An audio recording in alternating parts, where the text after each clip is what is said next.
Technicians of Spaceship Earth, welcome to Hawkbinge, your map of the post-apocalyptic wasteland that is the Hawkwind discography, one album at a time, in the company of a long-time fan, which would be me, and a first-time listener in New York, which would be Matt. How's life in New York, Matt? Well, I survived, Andy. I don't know if you saw the news recently, just to date the podcast again, but we had one heck of a storm. New York got off lightly compared to some of the states, but we had a good 2 days of near constant rain, which was very like Jurassic Park vibes. But fortunately, that seems to have gone. Wow. The storm has actually brought with it a feeling of relief on the other side of it. So maybe it is the end of summer. Yeah, speaking of post-apocalyptic wastelands, you've had a bit of it. I mean, I wake up every day and look outside and all I see is water, but that's because I live next to a river. It's a bit different for you, isn't it? It would actually be weirder for you if you woke up and there wasn't water. Indeed, it would be. Well, we're ready to go. This is going to be cool. Before we start, we are honoured members of the Deep Dive Podcast Network. And if you are interested in band stories and album histories and things, particularly with regard to any of these bands, Black Sabbath, Uriah Heep, Deep Purple, Iron Maiden, and obviously they've just released a new album, so that's worth checking out. Lynyrd Skynyrd, Queen, or if you just like the kind of stories that T-Bone Mathley tells on his podcast, he's had a life in music, then this is something you should definitely check out. There are two brand new members of the network. The Diary of a Madman podcast with Ozzy Osbourne, and Universally Speaking, the Red Hot Chili Peppers podcast. So there's a huge amount to properly deep dive into. 8 bands there who'd be interesting to see who would win that little clash and fight it out to be the support band on the festival lineup, with Hawkwind obviously headlining. You can Google Deep Dive Podnet at Deep Dive Podnet and find all of those shows, which I suggest that you do. So Matt and I have been endlessly playing Quark Strangeness and Charm over recent weeks, and you all know Matt's deep process for listening to albums, how much he gets into that. But man cannot live on Hawkwind alone, though many have tried. What else have you been listening to, Matt, in these past few weeks? Well, Andy, I was looking at music around this kind of time to see if there was anything I had, just to kind of try and keep that late 1970s vibe alive. And one of the tracks which I realized I had on 7-inch, which is one of my favorite tracks of all time, is actually from this year, 1977. The artist is the Jan Hammer Group. I heard this track, which is called Don't You Know, played in a club in Berlin. It was the Suicide Circus, which is techno, tech house, that kind of stuff. It was 5 a.m, and the last track this guy played was this track, and it's almost proto house in the way it's arranged, a little bit like some of the things that we've talked about that Hawkwind have done. Really beautiful soft keys and Mr. Hammer himself floating these really nice vocals over the top of it. But it is one of those tracks where I'm surprised that the date and the quality of the synthesizer marry up how they do. This track has this infectious, moog, heavily filtered refrain through the entire thing. It's the first thing you hear. Everything else layers over it, and then when everything else disappears, it's still there, and you kind of realize, oh, it's been there the whole time, and I hadn't realized. And for me, that's still very much an 80s thing, but this is carrying on my education that, no, this was something that was happening a lot sooner than I thought. So, yeah, continuing my 70s synth band-based appreciation binge, the Jan Hammer Group is my first track. The album is called Melodies. The track is called Don't You Know. The whole album is great, but this track is an absolute standout killer for me. Fair. Well, stop. It's hammer time. Anything else? To kind of follow on from last podcast's slightly, somber feelings when we were thinking about music, we lost Lee Scratch Perry last week. He had lived to a ripe old age and was one of the founding characters of reggae and dub and that kind of vibe to a larger audience. I don't have a huge amount of Lee Perry tracks, but he was always a character for me of some influence because, again, growing up, after you finish listening to your parents' records and you start to sonically break out on your own and try to figure out what it is that you really like and what is contemporary and interesting to you. I actually remember the first time I really found something where I was like, oh, this is new and exciting and I want to know more about it. I walked into a record shop in Oxford. I had £10 in my pocket. I had a £10 note and I was going to blow it on a thing. And I just grabbed a tape pack.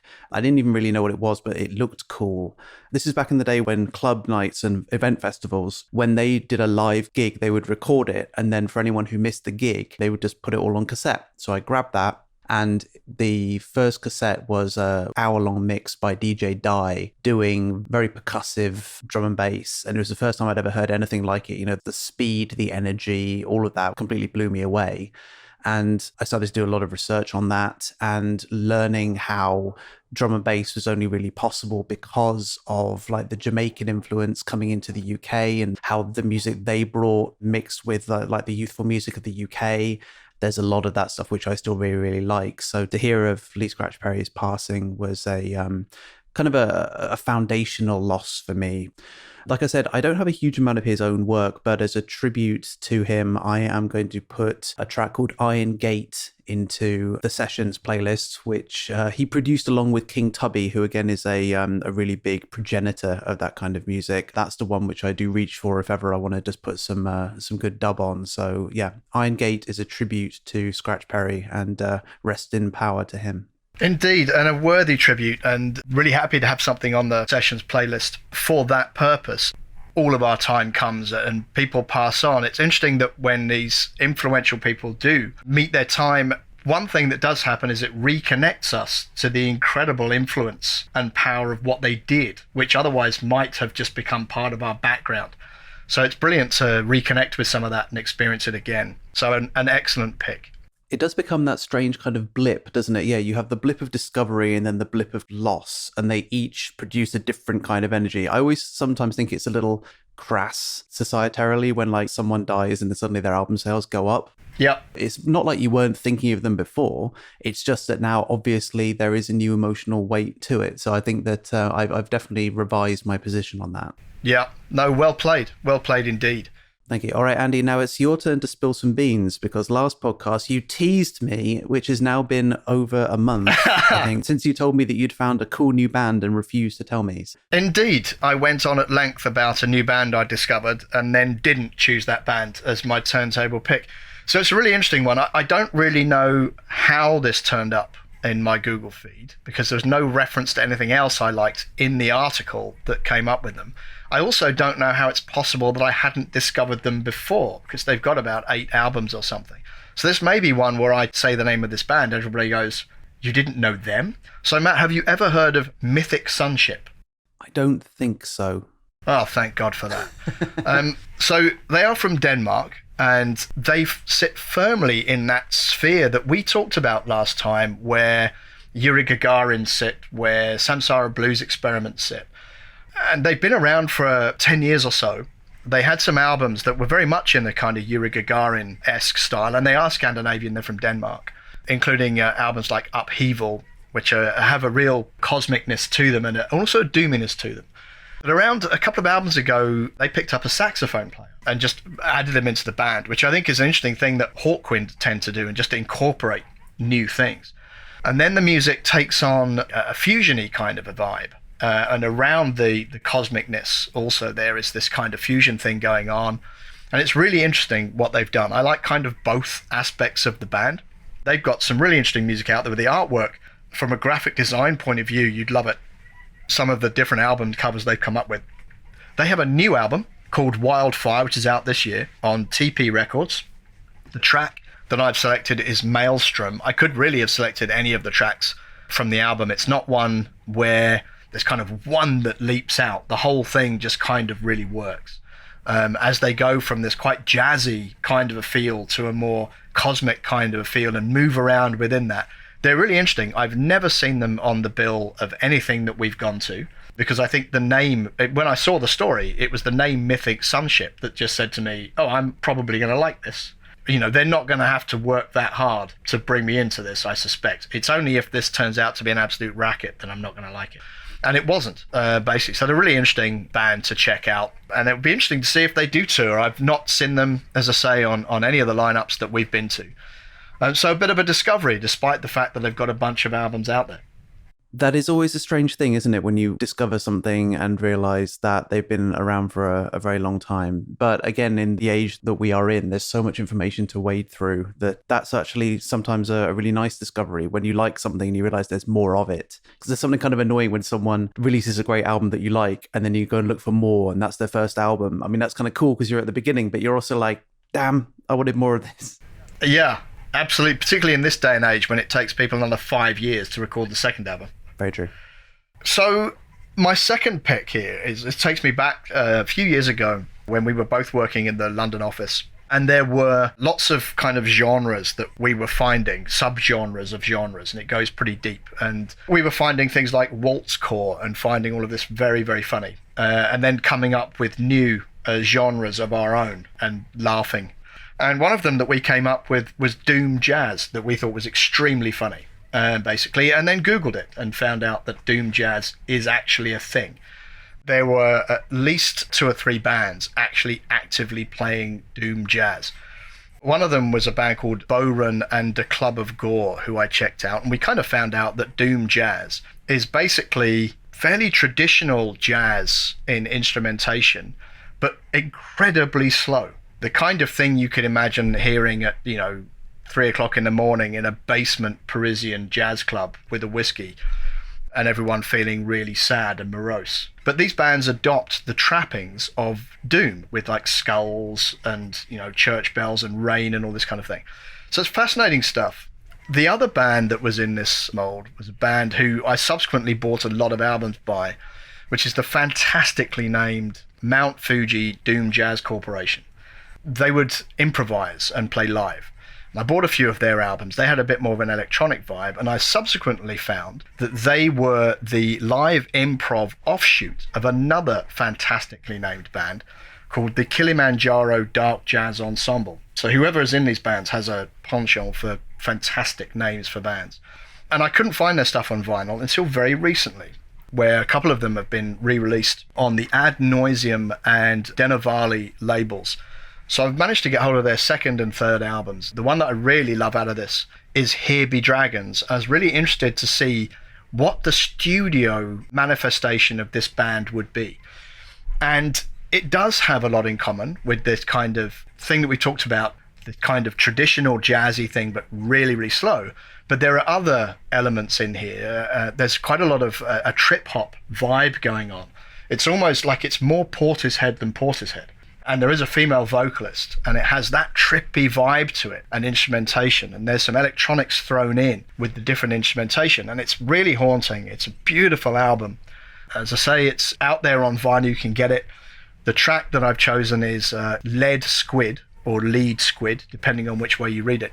And it's really worthwhile checking out. And from something that we both found hilariously funny, basically, it's now something that I love quite a lot and have a good few albums of. Lead Squid would be the partner to Iron Monkey that we created last podcast. Yes, indeed. That's another great festival lineup coming our way. Tracks from those albums will find their way onto the Hawkbinge Sessions playlist Volume 3 that we are starting now to put together, having officially put Volume 2 out there last time and kind of promoted the existence of those playlists. And, fantastically for us, we got a bit of response to those. They've got a few followers. And a Rupert Dandy on Twitter found the Volume 2 playlist and got in touch through Twitter to point out that he might have been about to read the Charles Stross book, Saturn's Children, which is a Hawkwind-esque novel at this point, if ever there was one. And used the playlist as the backing for him reading that book, which I think would be amazing, and I hope he did it. And please let us know if you did. So it's great for us on those playlists to put some of our music alongside the Hawkwind music. This is the environment that we listen to these albums in, and it's great for us to put those things out there. And even better for us that some other people have connected to it and seem to be enjoying it. On that feedback note, we've had a few comments and conversations. One really interesting conversation that I got into on Twitter involved both Ian Abrahams and Joe Banks, the authors of the books that we refer to, Sonic Assassins and Days of the Underground, respectively, where Joe had commented on the rather amazing diversity in Hawkwind output, in style and instrumentation and tone and everything else over the years. And I'd suggested that a lot of that was to do with the fact that as Hawkwind take on new people into the band, they absorb, and those people get to do what they want to do. So if you played the xylophone and you got on with Hawkwind, you'd end up in the band and you would write xylophone music and the band would play it, and you would do xylophone solos instead of the guitar solo that was there before. And that's part of this rather organic development of the band's sound. Ian Abrahams then pointed out that actually a lot of people then miss the point really with Hawkwind, where there is this almost Spinal Tap turnover in people in the band, and people kind of coming and going for various reasons. But it's actually the constant change that defines the change in sound. Basically, that was really interesting and great to have those two in the same conversation. Maybe that's something we'll be able to engineer again. We got some good feedback on the Astounding Sounds episode. Philip Gwynn Jones, Haligo and Phil, he said he was on a long journey today, but it's been made easier by Andy, Matt and Hawkbinge as they investigate 76's astounding sound, amazing music, the ultimate Marmite Hawkwind album, and one that I think is sorely underrated. Well, that must have been a long journey, because that was a long episode. And Baps Af, which is Sipperana on Twitter, said it was an interesting episode. I do struggle with this album, as I feel it's a little underpowered, though I do like the instrumental stuff. Steppenwolf is good, but I think a lot better. And we got a lot of different reactions to the album, but a lot of good reactions to the podcast, which is great. A couple of notes that were really nice. Jones the Boat said that he is thoroughly enjoying these podcasts. Matt's take on each album and the progression of the music is consistently fascinating. So well done, Matt. Round of applause. And he's really looking forward to the views on Quark. So not long to wait now, Jones the Boat. And Mr. Snodes points out these albums were all well established when I first heard them in the mid-80s. So it's really interesting to slow down and hear them step by step, which is the journey that we're on. So it's great for you to join us on that journey. And, we love those stories. And props to using the word interesting. I appreciated that. Exactly. We didn't know where that was going to conclude until you got there. There is a review that I spotted, which is either on the 6th of July or the 7th of June, depending on which way round this date is, from Scott Listener on Apple Podcasts, who said, I have never heard of Hawkwind before. I had no idea they were even a thing until I found out about this podcast, and now I'm excited to dig into their music because our hosts have such a passion for their music. Well done. That kind of review kind of means everything to us. People who are, through the podcast, either reconnecting with music that they once loved or haven't heard in a long time, or even better, discovering this music for the first time. That's an amazing reward for us doing this podcast. And it leads to me making a bit of a request here, because apparently we're told that reviews and the ratings, that 5-star rating, actually has quite a lot of impact in the surfacing of shows to people who are discovering podcasts and all these different players. As I understand it, Apple is the platform where these happen. I haven't seen ratings on too many others, but the Apple ones, I think, are the ones that carry the most weight. So if you are enjoying the ride and you do have a minute to spare, we would appreciate a 5-star review and a little word here or there. If it helps connect people to the podcast and then to this music that we're all so passionate about, then that would be a job well done. It's not a commercial enterprise for us. We don't make any money. In fact, podcasting has its costs, so this is a money-losing operation. Any help that you can provide to us to get a bigger audience and connect more people would be massively appreciated. Lastly, in the postbag section, I asked the question of the Astounding Sounds album, where there were two artists, Tony Hyde and Barney Bubbles, and each did one side of the cover. Who did which? And it turns out that Barney Bubbles did the big kind of rather fascistic hawk image that's on the what is now the back cover. And Elric Newby, who is the author of the book that we refer to as kind of the litmus test of where these albums stand in Hawkwind fandom, Hawkwind fans worldwide, Facebook top 40 albums, both he and Joe Banks pointed out that fact to us. So thank you very much for that. That feels way more Bubble-esque, that one, even though I still think it was completely inappropriate. If I was going to have to put money on who did what, I think the Bubbles one makes sense to have been that. Yeah, I agree. And it's also the image which has become the really iconic one. It's the image that featured on the tour programs. It's the image that featured in the posters. So strangely, it is the back cover of that album, which ended up being the iconic image for the album. So yeah, an interesting one there, and definitely very bubbly. Now it is time for us to journey into 1977, which is the kind of explosive year that I had been surprised to find that 1976 was not. So we are now in the era of punk. Those bands who formed in 76 are now releasing music, and it is having an impact. Now, we've touched on Hawkwind and punk and the influence it had before. So some of these references we've done on previous shows, but this is really where those references live. So before we get into the albums that are released this year, just a bit of a refresher on how influential Hawkwind were on the people who are releasing those albums. In particular, John Lydon, aka Johnny Rotten, in a Noisy article on Hawkwind and punk, points out that Johnny Rotten was a huge fan, used to attend early Hawkwind gigs regularly, stating in interviews that there would be no Sex Pistols if it wasn't for Brainstorm. And in another article, it's pointed out that John Lydon was a regular presence at their gigs and was kind of taken under Bob Calvert's wing at the height of Sex Pistols mania. And he attended Bob Calvert's wedding reception, which is a strange image, but a fantastic one. And that Joe Strummer and Mick Jones grew up in kind of Hawkwind's world, and Brian James and Captain Sensible of the Damned were huge fans.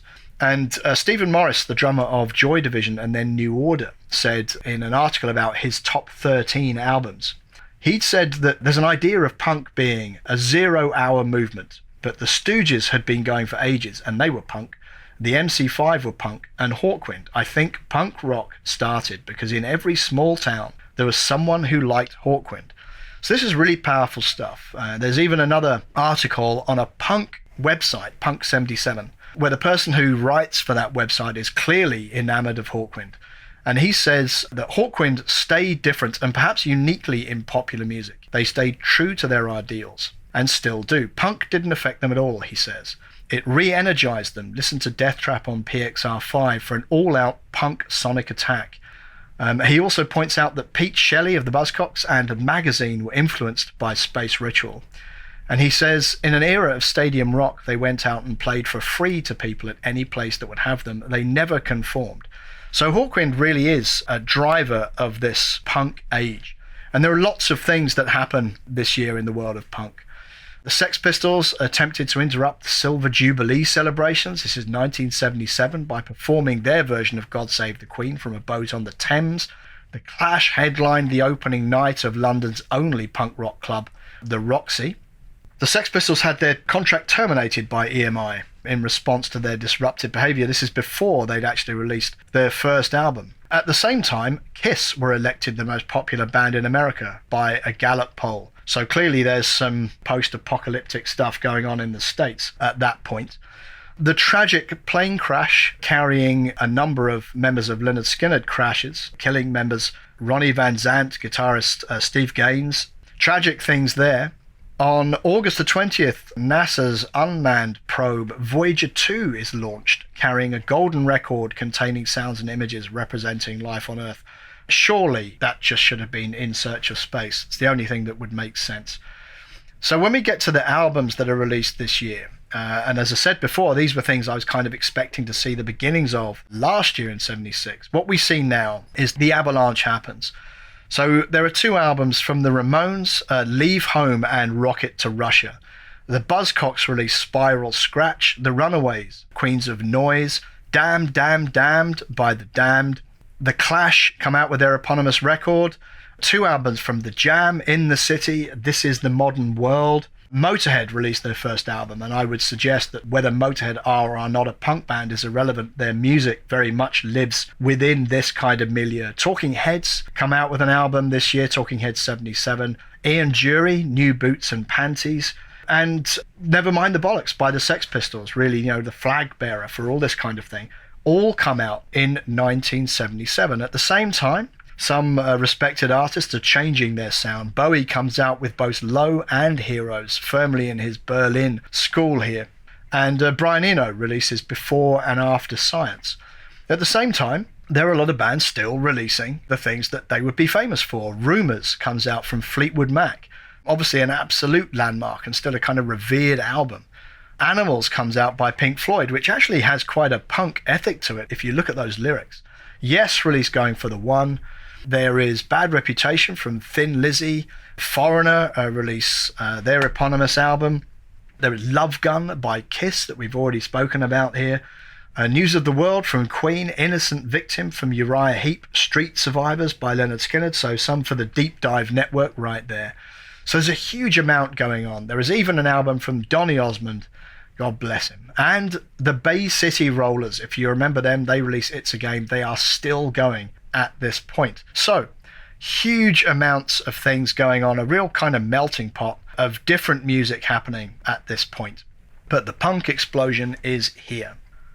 So Hawkwind enter the studio in February 77 to record this album in amongst all of this stuff going on. They would see all this music happening. And the lineup that records this album is a stripped down one from what we've seen before. We've obviously seen Powell and Rudolph and founder member Nick Turner have departed at this point. We are left with Dave Brock and Robert Calvert, who pretty much kind of won that, sliding doors moment battle that we saw last time out.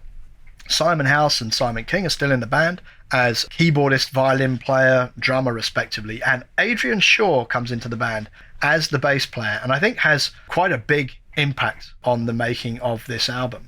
It's released in June 77. It makes number 30 on the charts, so it doesn't do as well as some of those earlier albums like Warrior, like Space Ritual, but still it's pretty solid at number 30. And I think if you're changing your lineup and your sound as much as Hawkwind do, then bringing enough of your audience with you to hit 30 is not too bad. They actually got some fairly decent reviews here, but it's interesting also that these reviews are definitely through gritted teeth. It feels like here is a press which is giving Hawkwind some chops here, but doesn't really want to. The sounds note that the band are still capable of making a stir. Melody Maker says they have gone part of the way in rehabilitating themselves, but also note that the lyrical improvement is not matched instrumentally nor structurally.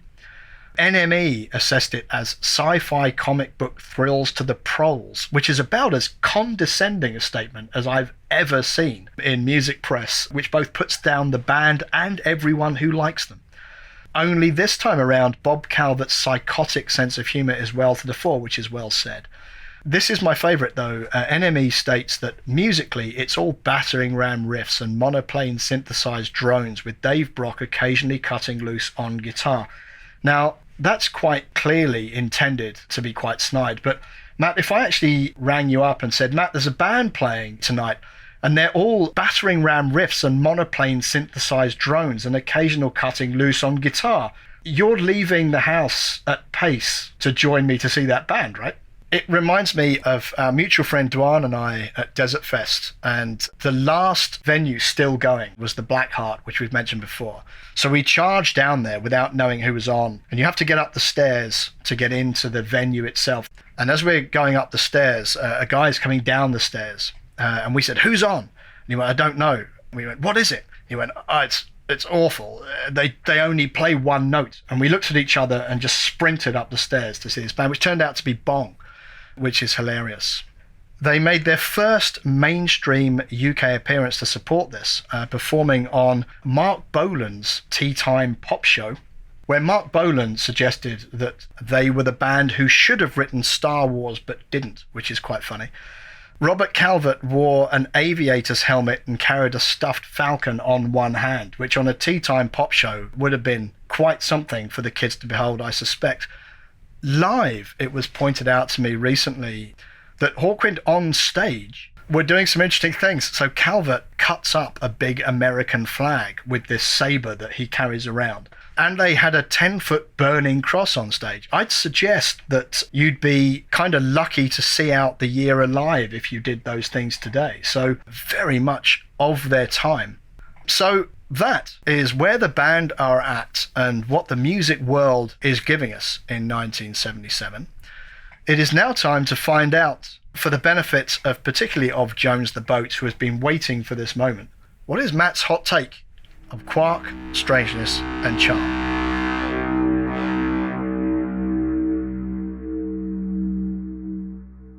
Something that I've noticed as we've gone further in time, I guess, throughout the Hawkwind discography, we've gone from a time which I really didn't know much about, like the early 70s. I have these kind of blurry ideas of Woodstocks and flared jeans and like Pieces and Loves and that kind of thing.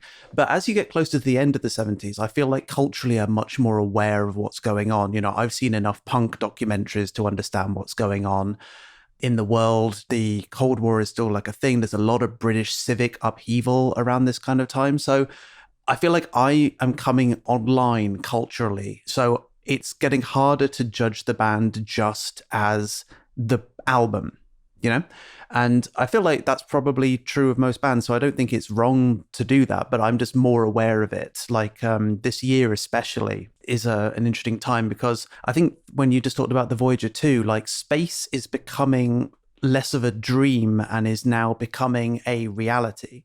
People are going out into space. People are sending things into space. The idea of satellites are not a distant dream. They're around all the time.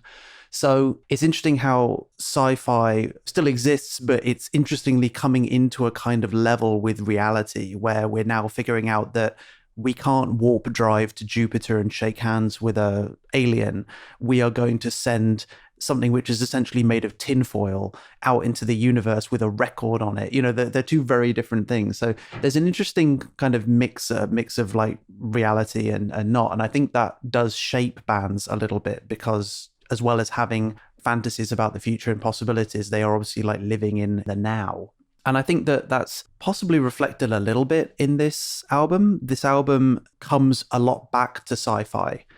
There is still variety in this album, but there's much more of a theme, not a topic, a theme. Like Warrior on the Edge of Time had a topic, which was the book. And, like everything kind of went through that lens, which made it very focused, but then meant that you either kind of liked it or you didn't. This just has much more of just a sci-fi theme and is covering lots of different types of sci-fi events and stories, which I think is cool. And I think is much better for someone to listen to, because it just allows the whole thing to have a lot more breadth to it.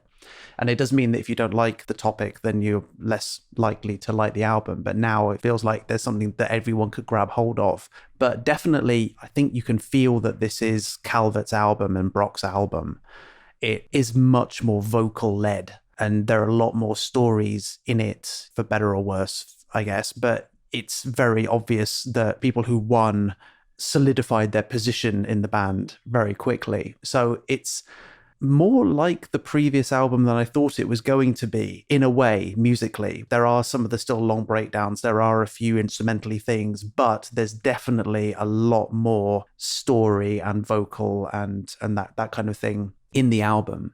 I think that there's a bit more realistic dystopia in a way. Like, we've gone back to atom bombs a bit. Even though the galactic civilization's falling down, you could attribute that to humanity in the same kind of way. So there's some more like maybe like allegorical kind of pieces to it. I know that you just said, I hadn't heard that review before where they said the psychotic sense of humor. Sometimes I'm with it and sometimes I find it massively off-putting.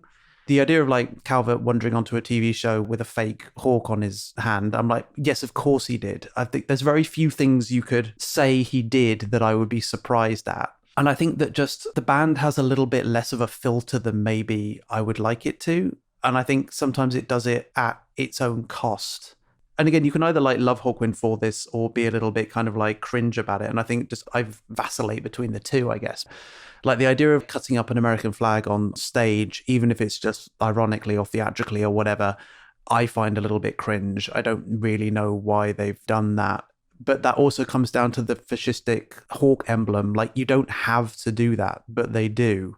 And I know that like early punk, you used to get sometimes people would like put swastikas on their t-shirts and stuff to like deliberately like provoke. And I guess like, you know, looking at it from 2021, there are some of those things which just feel more problematic, because I guess we've kind of like, you know, swung back the other way. It was more naive then, I guess. You know, like you walked around a swastika now, you'd be in way more trouble than if you were just 18 and everyone rolls their eyes and goes, well, if that's what you're going to do. But, you know, it's almost like we've swung to the point where now people can just shout anyone's a Nazi on news and we all just kind of like move on with our lives. So, you know, it's a strange time to be looking at this kind of stuff and not find it problematic. But it's a difficult one to vocalize. And so I'm going to say it, and it'd be interesting to know if you understand even what I'm saying. But a Johnny Rotten kind of guy with a swastika on his t-shirt, a denim jacket with spikes all over it, hair in a mohawk, and like big Doc Marten boots stomping around is somehow less weird than someone going on TV with a stuffed hawk on their hand. Does that make any sense? Yes, it does, because I don't think, and we haven't discussed this before, so we're both kind of riffing this, but Hawkwind very rarely, they do at one point on this album, but they're very rarely as obvious and on the nose. There's a lot of you actually having to listen and take things in before you see where the view is. The kind of these big statements like, you know, cutting up an American flag, which I think I know what that's in reference to, is a song that we'll get to. It's a consumerist thing, I think. Could be wrong. But there's not an awful lot of that. It's more of a message that comes through in kind of the ambience of what you're listening to. And the occasional song that references things about, you know, urban decay and freedoms and the thought police and things like this. But it's not as in your face, perhaps, as the punk movement was. And Hawkwind obviously are somewhat older than these guys at that point. There's generally probably a necessary lack of subtlety about putting a brick through a window, which is broadly what that kind of punk generation did, which is not really what Hawkwind do, which I think is kind of what you're getting at. I think the theatrics of Hawkwind is more polarizing than some that you get in things like punk. I think that's what I'm trying to get to. I think that, you know, I can see why Enemy would roll their eyes at someone dressing like a sea captain to go to a TV show.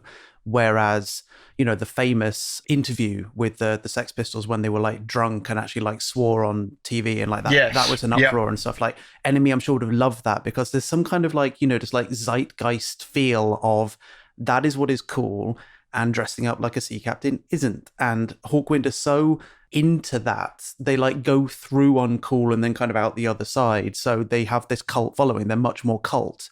And I feel like, you know, publications of the day aren't into cult, because cult is a tricky one, isn't it? Like, you know, cult like goes in and out of acceptance. Yes. And I do feel like a lot of people who are seen to be cool and seen to be tastemakers tend to eschew cults because they don't want to feel like they then get caught up in a kind of cult stank. You know, they don't want to feel like people go, oh, well, I don't like Enemy anymore because they're now, you know, Hawkwind cultists, therefore everything they say is tainted. So they almost have to be a bit snide about it. So reading reviews is obviously difficult. You know, like you either kind of like liked it and didn't care, or you read it and would ignore them because you were more swayed by what people said than what you were listening to. Yes, that's true. And I guess almost through necessity, the mainstream music press, being part of the mainstream, are not part of the cult. Like, the whole thing of the cult thing is Hawkwind are outsiders. They quite deliberately, and even reference it on this album with the track near the end of the album, are the outsiders and represent the outsiders. And the outside does not include Melody Maker and NME. And Melody Maker and NME are very aware of that and probably don't like it. No, you can see that they're very much against it on principle, which again, like if you like Hawkwind, only boosts the mythos of Hawkwind. Completely. And in fact, you'd argue that once all of the mainstream press loves your cult band, they're not a cult band anymore. Right. I also feel like as well, like Hawkwind almost don't want more fans. They're doing what they're doing. If you come to them organically, you'll also like them more. You know, I do feel like if you're this kind of band, then this is the right way to go about things. You know, like I feel like we're big fans of Stuart Lee, and Stuart Lee jokes about this idea that now he's got such a good following that he can't go on Have I Got News for You, because a lot of new people will come in, go, what the hell is this? And actually then might damage the work that he does. I feel like Hawkwind has an almost kind of Stuart Lee, relationship. Exactly. Stuart Lee says that he can't have his persona of the kind of beaten down, bitter outsider if he's doing sold out shows at the O2. So instead of that, he has to do 28 shows in a row at this small theatre in Leicester Square. Joe Banks talked about this at a really enjoyable evening I went to, where he talked about his book and about the era. Hawkwind sabotaged their own careers at almost every turn.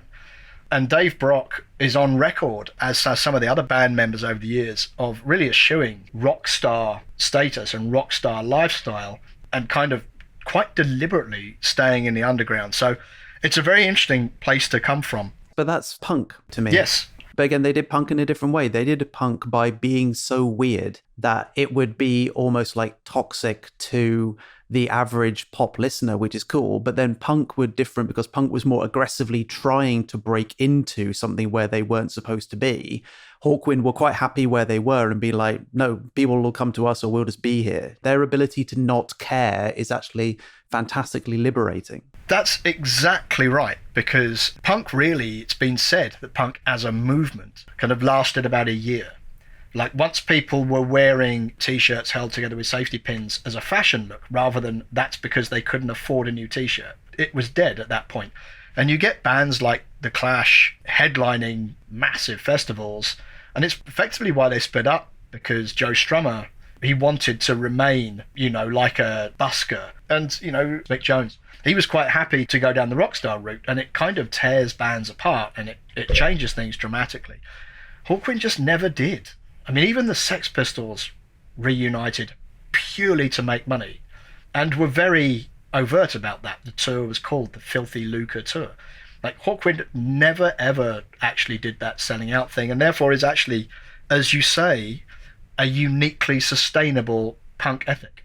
I don't know if we said this before. Maybe I just talked to you about this. I likened Hawkwind once to Rorschach from Watchmen. His idea is always the truth, even if it means bringing down humanity. And spoiler alert for anyone who hasn't read a 25-year-old comic, he dies at the end because he is the only person willing to expose the truth that has brought peace to the world. And he would rather humanity live in a truth than everyone live in a lie, even if it means world peace. And, and he's killed by Dr. Manhattan for that. I feel like Hawkwind are kind of like that. They are like, we'll be ourselves, even if it means the destruction of everything. Again, that there's an interesting mix of admiration and danger that comes with that as an attitude. So it is always interesting to see what they produce. And I guess to drag this back to the album, because we've gone off piece to touch, this album isn't as punk as I thought it was going to be. I wasn't expecting suddenly like Hawkwind to start like going crazy with distortion and screaming and stuff, but I thought maybe there'd be a little bit of that. But again, that makes it feel like they're not following what these bands are doing. They're doing their own thing, and it's cool that they have taught some of these new musicians what to do, but they're not letting what is popular right now affect what they want to do, which is be weird and tell their stories. Yeah, no, very true. And this is probably the deepest and most intriguing hot take that we've ever done. You touched upon earlier on some of the change in theme in the lyrics and the stories they tell. And before we get into it track by track, as Ian Abrams wrote well on this in Sonic Assassins, where he says that this is the album that crystallized the modern science fiction element of Hawkwind, and compared to the space opera Golden Age SF of Space Ritual, the moment where urban guerrilla and arguably psychedelic warlords aside, the material coalesced around a vision of contemporary scientific advancement juxtaposed with a dystopian rather than utopian outlook. They'd stopped writing elongated declamations of interstellar travel and got themselves back down to Earth, where the lyrics found a new resonance in contemporary concerns such as cloning, nuclear destruction, and a destruction of civilization as represented by the petrodollar conflict. The music became sharp, clean, and practically new wave, still bound by electronics and sci-fi effects, tricky but fresh and accessible to an audience beyond the stoners and the stoned of the United Artists era. It's also interesting, he goes on to talk about Robert Calvert, where Calvert sums up talking about modern society in a scientifically advanced age. Calvert summed it up as being, not quite the age we are in now, but one we are heading for. I always try to write about things that haven't happened yet, but I'm sure will. And I think there's a lot of that really comes through in the lyrics of the album. And as you pointed out, this is a Hawkwind album where the words are more to the fore and more the reason you listen than anything we've heard before, where Hawkwind lyrics have generally been to create a kind of a cosmic ambience to fit the music. So I think this is going to be an interesting one to get into track by track. So let's do that.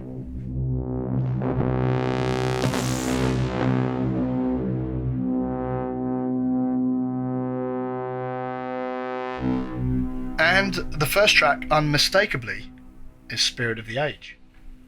Yeah, this is the first track which, as you quoted, the stories now feel more allegorical, or they are built on things which people are aware of, you know, that like going back to things like Adjust Me, sci-fi stuff, which was a bit outside the realms of the idea of like could be possible.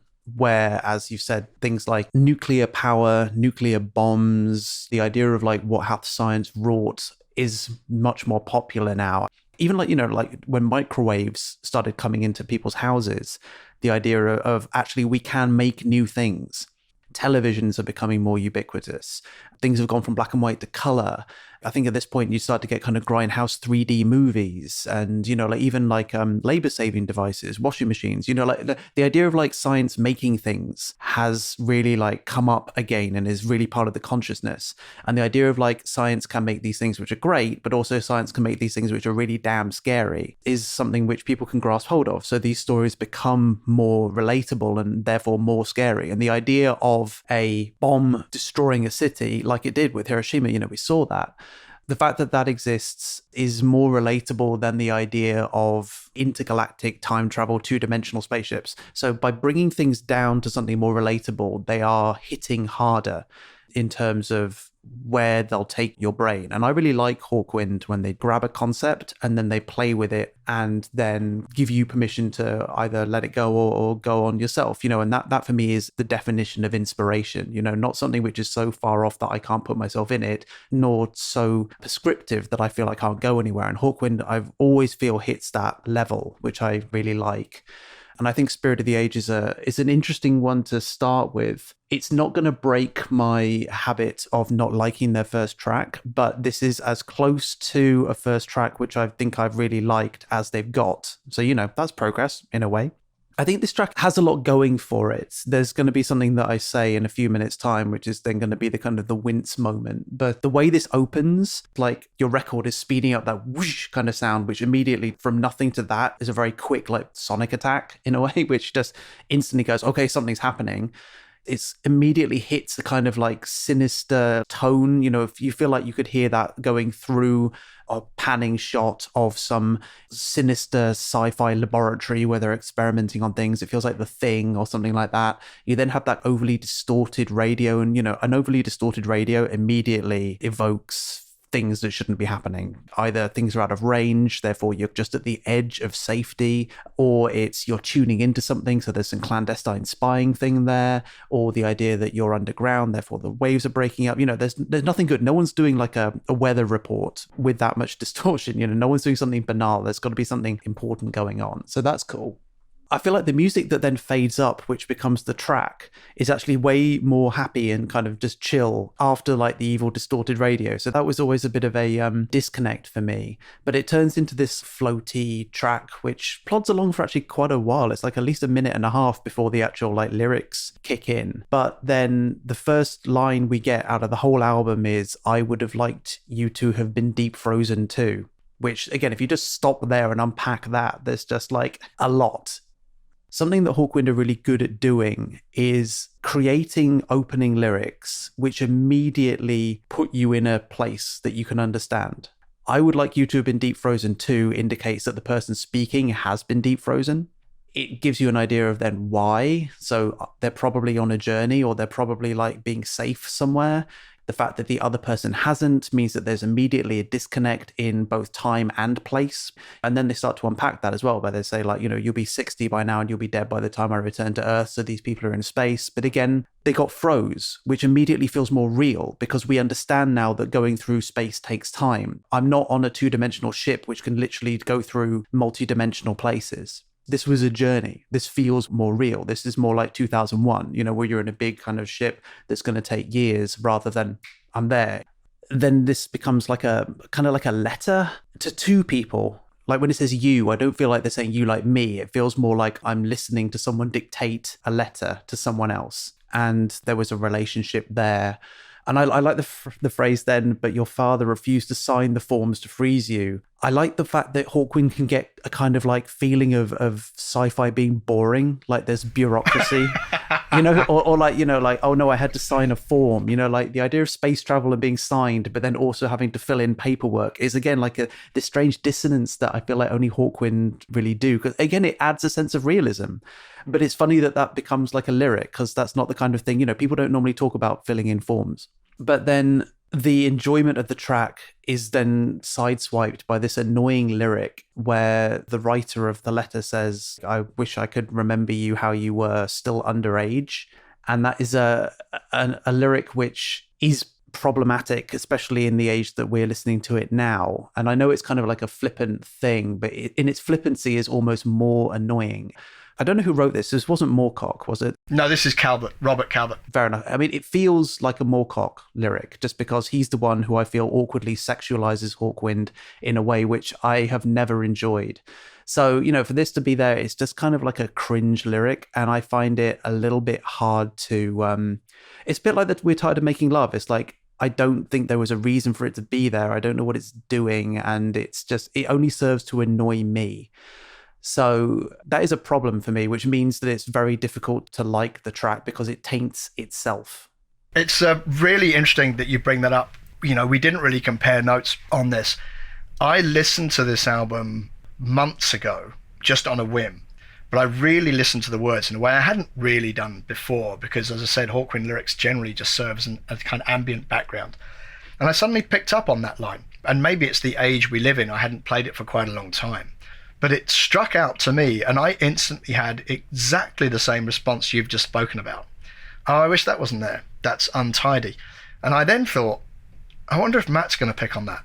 And then I thought, no, Matt's definitely going to pick on that. Because Matt actually, in listening to the album as deeply as he does, goes through the lyrics. He's going to pick up on this. And I started to think about it, and I had to think it through, almost like think through a process in order to kind of accommodate it, which was similar to you in... I kind of wish that wasn't there. It doesn't really need to be there. You could say anything at that point. I actually wondered whether it had ever generated any controversy. And I tapped up Joe Banks and said, look, in your research, was this ever picked up on? And he said, actually, no, it wasn't. It was even quoted as a line in a review without any judgment being passed. And I came to see it as it being a science fiction story about somebody else.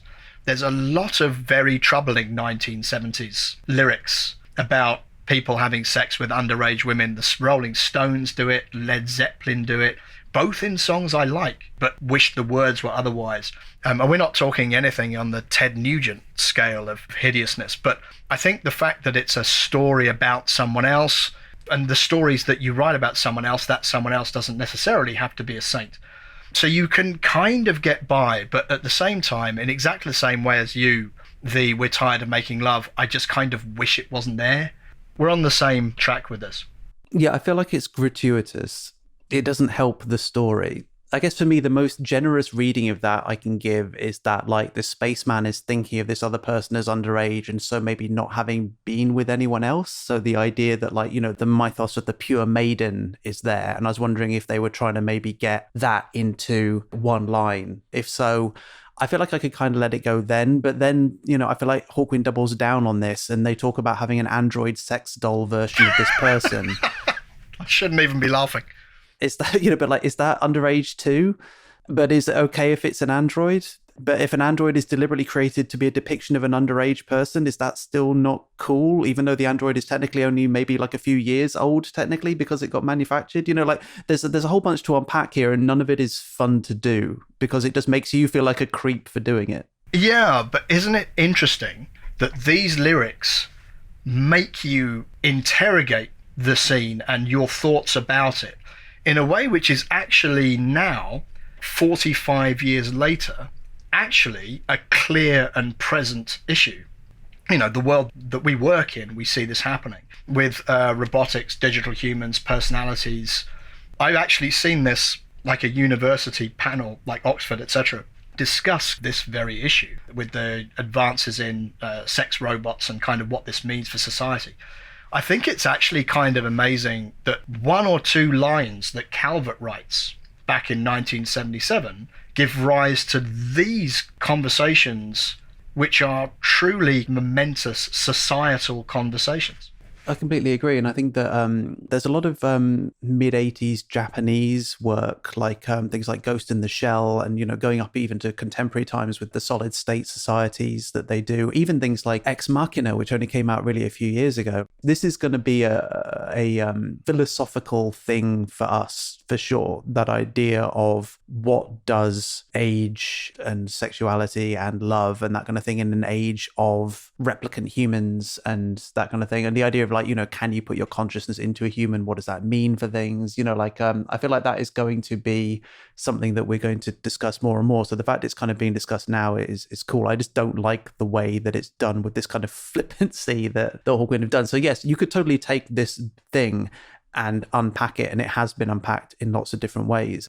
It does get very dark, and in the work that I do, which is all in emerging technologies, this is stuff I've read about, and if it's of interest, they are fascinating and troubling times ahead. So to pull us out of this quandary, the second half of the track, post that lyric, is really nice and completely different. This becomes an entirely different exploration where I feel like this is when it switches. I feel like everything that was said before was like a letter to someone, but then I feel like the singer switches and starts talking to you, the listener. It becomes this kind of like thought exercise again, like I'm a clone. What does this mean?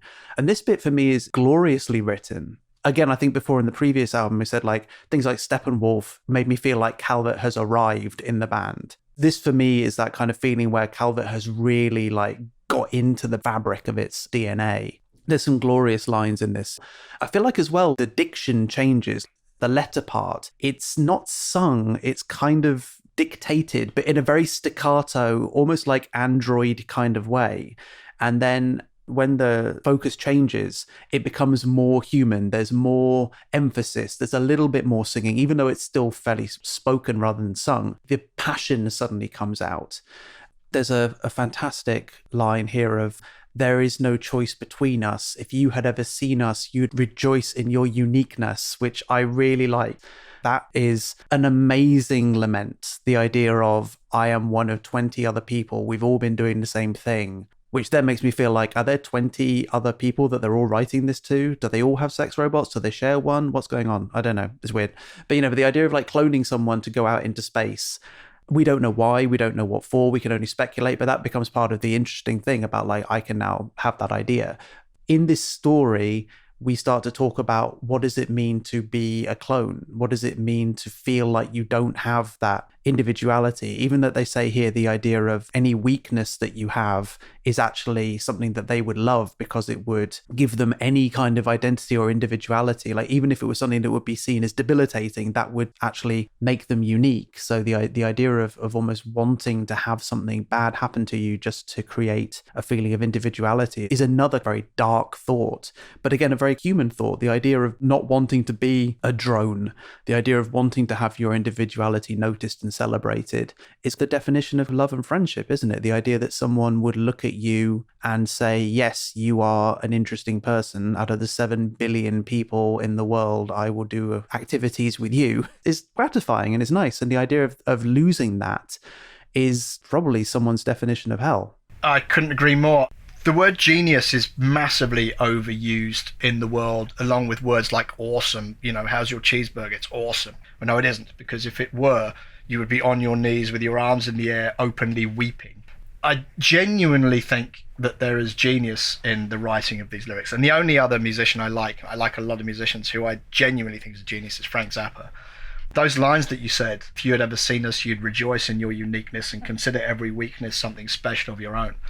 I genuinely see genius in that. And at the end, the last line of this, oh, for the wings of any bird other than a battery hen. Even just saying those words on this podcast gives me goosebumps.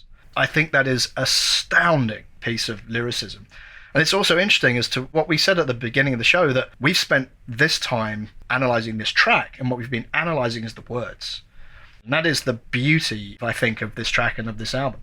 The way that the lyrics are delivered works with the theme of the track. Yeah. But I feel like if they'd been delivered in a more conventionally sing-songy way, you'd understand them maybe a bit more. So to have such a great lyric and to couch it in such a muffled, monotone way is crazy. Because you feel like if you wrote that line, you'd be like, I'm going to shout this from the rooftops. It's, like 7 by 7 or something. No, we're going to go down and I'm going to say this and everyone's going to listen to it. It's like, nope. Yeah, the smallness of the delivery magnifies its poignancy, I think. And also, just to bring it back to being Hawkwindy, like the Spirit of the Age chant feels very like, you shouldn't do that kind of feeling of the repetition, the work. Like, the music itself is nice, actually. It rolls along. Unfortunately, I did say nice, which means that it's, like it is only like 5 out of 10. And it probably is, it's a 5 out of 10 bit of music. It's perfectly fine. It carries itself over. It's kind of fine. But yeah, the lyrics are the thing which really make this an event. And again, it doesn't feel like a song. It's not a pop song. It is a story set to music, which actually I think goes on a lot of these tracks. These are little musical stories. Agreed. Well, I don't know if you can hear that sound, but that is the sound of a sacred cow breathing a huge sigh of relief as it narrowly escapes its fate. Because Spirit of the Age is one of the pillars of Hawkwind songbook. It's a big crowd favourite, basically. You can imagine it kind of being a Hawkwind family sing-song. And so it goes. So a good start, particularly from a lyrical point of view. And it takes us somewhere pretty dark. Damnation Alley. Yeah, this I really like because it's dark, but again, couched in a way where if you're not paying attention, you would think it's actually really fun. Like it's another long intro. The radio comes back in, the kind of like the howling wind comes back in, which I kind of liked because given the annoying, problematic part of the first track of the album, I kind of felt like I could almost pretend this was the first track because it has a nice intro to it. And then I'm like, cool, I like this track.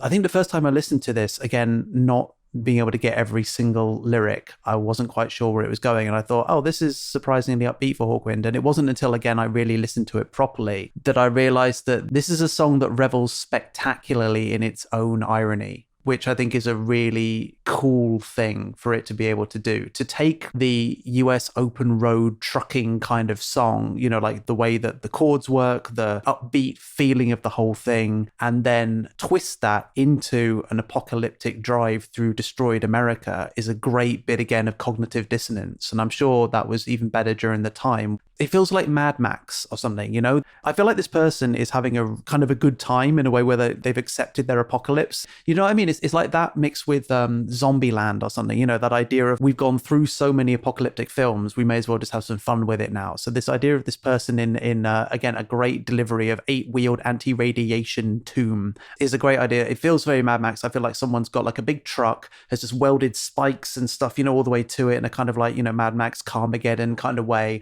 And it's just driving through what's left of America. But it's like, if I'm still alive, I'm going to be enjoying this as much as I can. And this is my song. I think that the way this rolls along is the first time where you're really introduced to the rest of the bandmates. The bass here is more like old Lemmy kind of feeling, like you can hear it a lot more, like it's got like a big like sort of thumping twang to it. The bass line actually walks up and down a lot and really hits the chord changes, which is really nice. It's almost like it's not the drums that do the fills, it's actually the bass kind of like comes up, hits that note and then wanders back down again.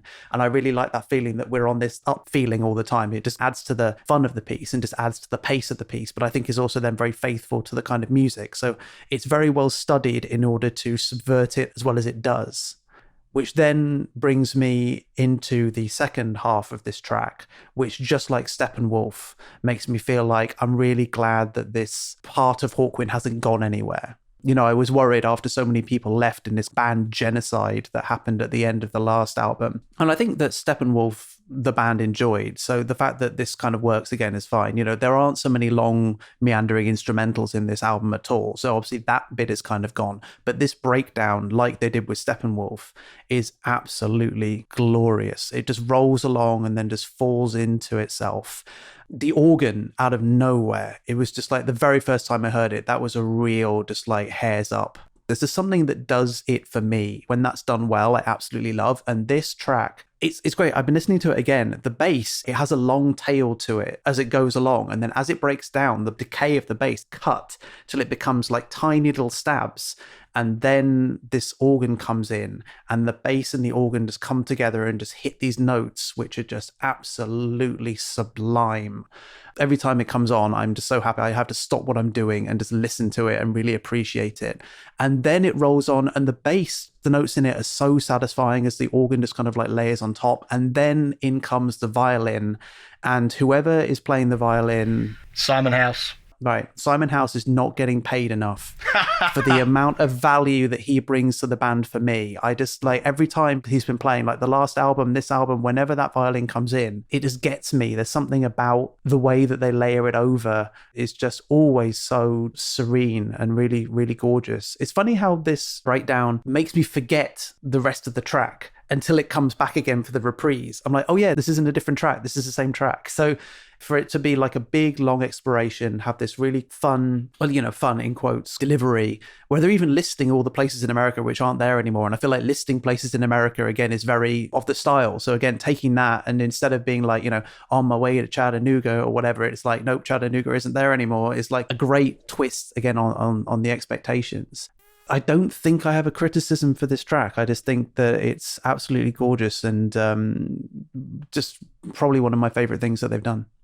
It's beautiful, isn't it? Joe Banks actually says something great in his book, Days of the Underground, about the bridge in the middle section of this, where he says, as the machine breaks down, House appears like a master mechanic to save the day, extemporizing around a block of organ chords, his keening violin combining gorgeously with the driving rhythms. Damnation Alley lacks the fuzzy logic and cosmic density of their earlier output, but its sleek lines and curves are confident and purposeful. This is a band moving forward still, paralleling both punk's directness and the contemporary krautrock's growing sophistication. Which I think kind of says it all. It is a brilliant thing. Simon House, like, honestly don't think in all the music I like that there is any violin in rock music that I actually look forward to in the same way that I'm excited about Simon House and his playing. It's no surprise he went on to play with people like David Bowie. Like, the man is a class act and really brings the vibes. Again, the lyrics are wonderful, and this time the lyrics are kind of wonderful because of the meter and the way they really kind of fit the meter he's singing in, such as, you know, no more Arizona, now Phoenix is fried up, Oklahoma City, what a pity it's gone. Are just words that I look forward to hearing, basically. So yeah, totally with you. This is a brilliant piece of Hawkwind music. And one that, with the kind of extended breakdown, this one never outstays its welcome. It's kind of there. It does its job perfectly for quite a long time, but it doesn't feel like a long time because it's kind of perfect and to the point. The lyrics are written to the music really nicely. This goes back to things like you shouldn't do that, well, like even just like you shouldn't do that, you shouldn't do that. There's a feeling of like almost like you're sounding like an old railway engine or something when you do it, you know, like the chanting. The lyrics never feel like they are not integrated, you know, and the fact that so much of this hits the beats and there's a very definite measure of staccato pointing through all this, even the way it's delivered. Like if you try and sing along with this, you're out of breath. It's really hard to do. Yeah. Armor-plated angel motor pony express. Those have been selected so those syllables hit in that really staccato way, which is just really nice. Doing that live, running around on stage, must have been insanely hard. With a sword as well. With a sword, indeed. So you would never criticize him for it. It then goes into something of a very, very different tone and feel, but which feels like something of a coda or an epilogue to the previous track, which is Fable of a Failed Race. which I was not expecting on this record. After the people who had gone, I thought maybe wouldn't get this, but there's singing on this, so maybe they were like, that's the compromise. It's like, you can do your ponderous spacey thing that we've done before so long as I get to sing over it. Yeah, we've never heard Calvert do this before, have we? He's always had that kind of punky spoken staccato delivery, but here he is actually singing and emoting. Yeah, and it feels very emotive. This one, I really had to look up the lyrics because I thought there has to be something going on here. There aren't many lyrics, but all these lyrics are fantastic. Again, this for me is like one of those sci-fi allegories that we could say. It's got the same spacey vibes as Spiral Galaxy or Chrono Guide Skyway to me, so it hits me in the right kind of spot sonically. But when the lyrics start to layer over, there is this wistfulness in the tone. The delivery of the vocals has this sadness, but also a kind of feeling of acceptance in a way. And when you listen to the lyrics themselves, all of that just tells a fantastic story. Every line influences the next.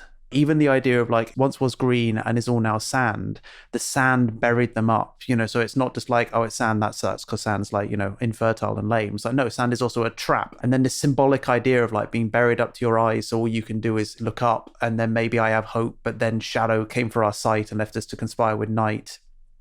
I was wondering whether or not like that meant that like something like took their sun away, or maybe it physically removed their eyes. I don't think it really matters, but that idea of something happening and either it just happened naturally or they brought it upon themselves, but everything that they had that was lush and green and verdant and great got turned into something disastrous. To me, this actually is directly a follow-on from Damnation Alley. Like, to me, Damnation Alley is this post-apocalyptic landscape, but it's kind of exciting and people bombing around in the big tanks, and this guy's having kind of fun with it, as we expressed. And it's kind of exciting. This feels like it's like thousands of years hence and is very melancholic. Like, look what we did. This used to be green. And there's that sense of it to me. So it's beautiful to me in terms of the sequencing of the album that this follows directly after Damnation Alley. Yeah, the fact it's called Fable of a Failed Race sets up the point of it. There is something around the idea of what was great was lost, and the loss of it became something that physically trapped us. Again, whether or not that's like metaphorically they were trapped, or whether or not they, literally trapped. So all they could do was look up as they were trapped. And then even that hope from the sky actually only brought something else, like shadow wings sounds like a kind of like a predator or something came for them. So there was a feeling of like when something really bad happened, they weren't in a position to protect themselves because of what they'd done to themselves. So they'd set themselves up for this terrible fate.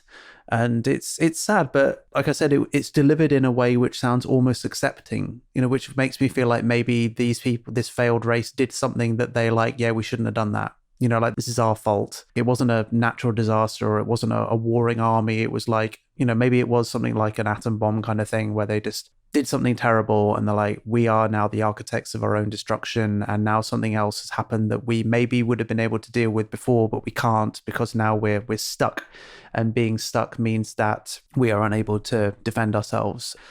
The conspire is a nice word at the end, to conspire with night. It doesn't mean they're at peace with it. Conspire almost feels like maybe they're going to become the next evil thing because night has arrived. Maybe they have to fight with it, but conspire means that they're kind of on its side. So again, this maybe feels like maybe that's the accepting tone. It's like maybe they were scared at the beginning and now they're like, we've been doing this for a long time. There's this feeling for this a little bit like almost like early Star Trek or something. How like, the ship would arrive on a planet and something weird would happen, but someone would say, we've been doing this for thousands of years. So you're like, oh, well, it's a tradition and we've just arrived and now we're going to hear your story and try and help solve it in 45 minutes. This feels a little bit like that, like us as a listener have happened on a failed race, and this is their song about everything that's happened to them. This is like, let us tell you about our civilization in 8 lines, squidge, and now it's just us to try and like unpack all that. But there's a lot to unpack, and it's really nicely delivered.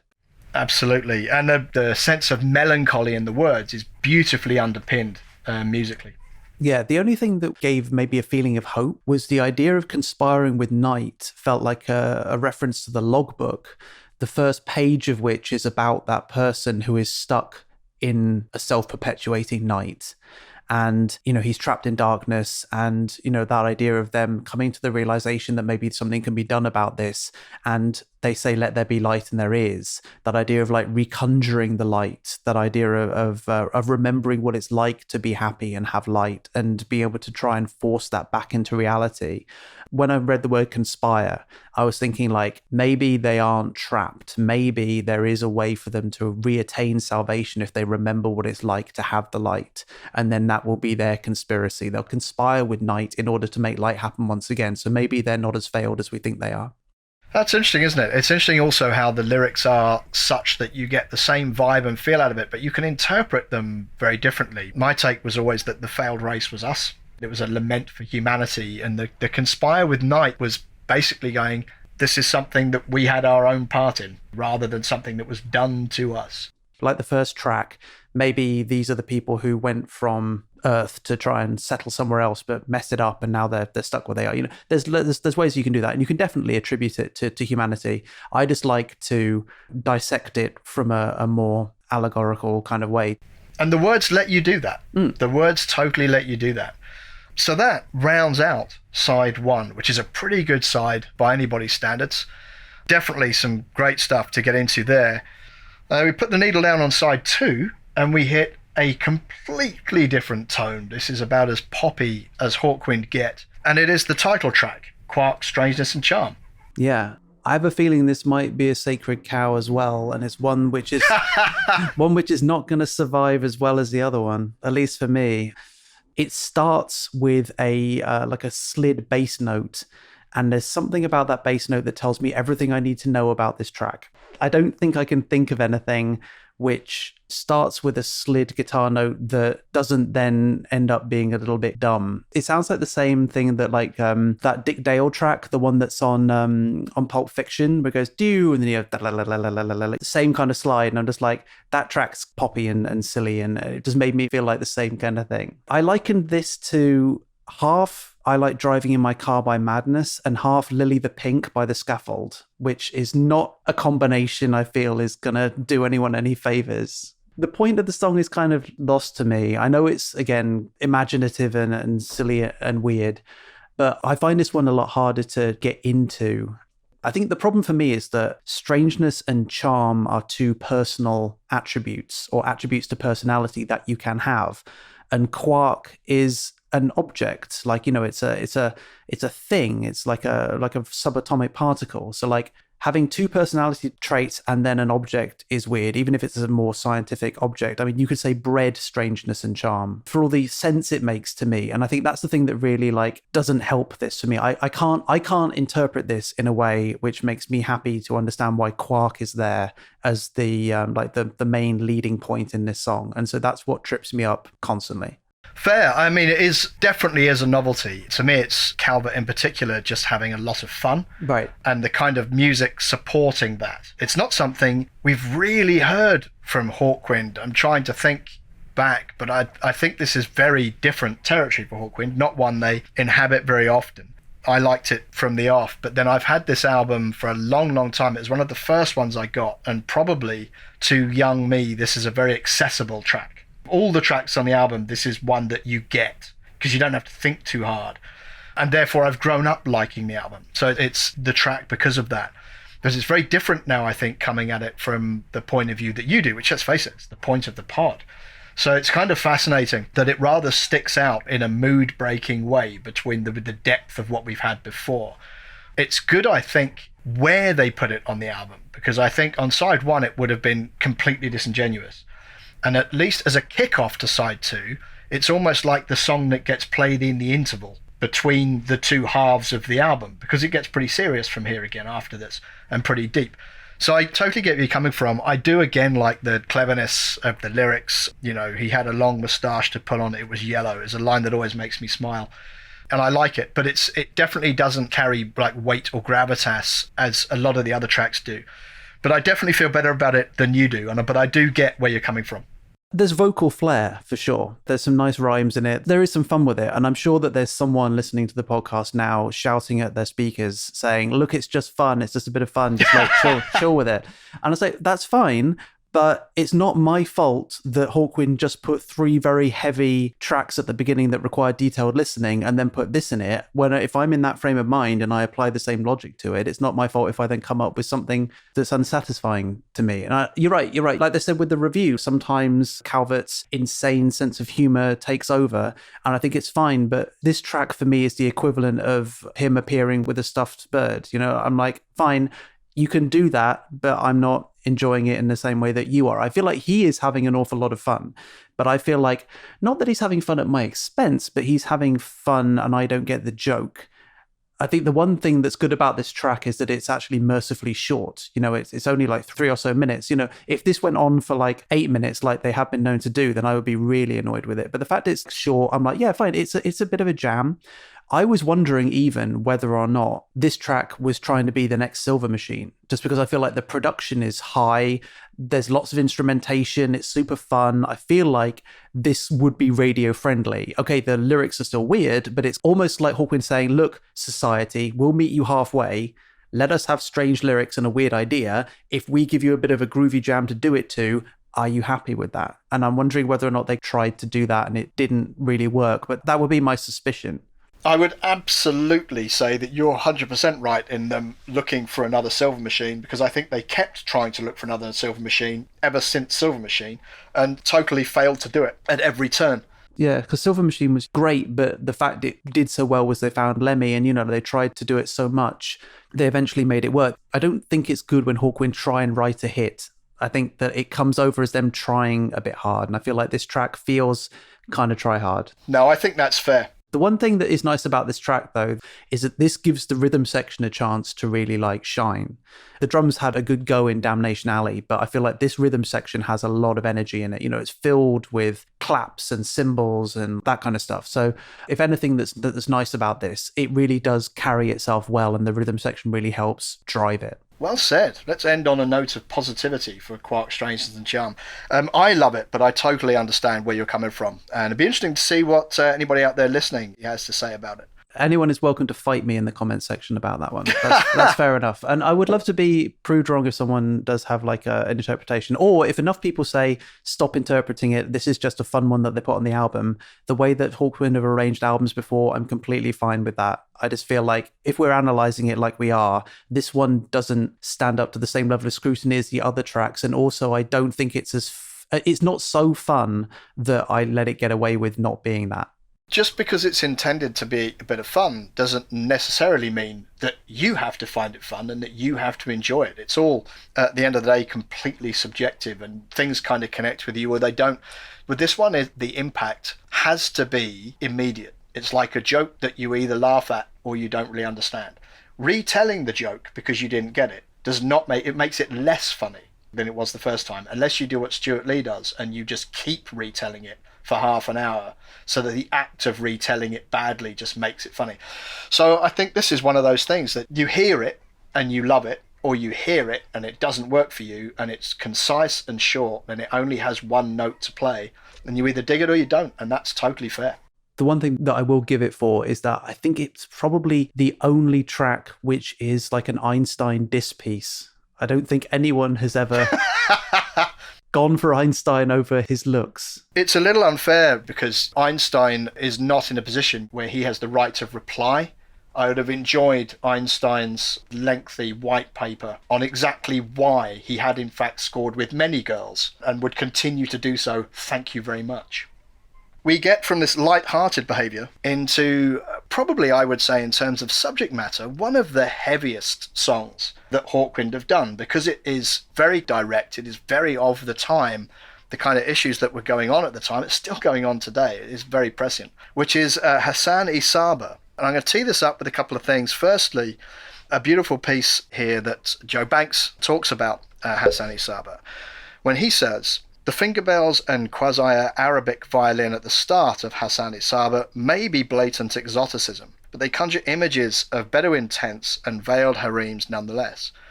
There's some teasing foreshadowing of the song's main theme, some villainous organ, and then its big Eastern-flavoured riff crashes in.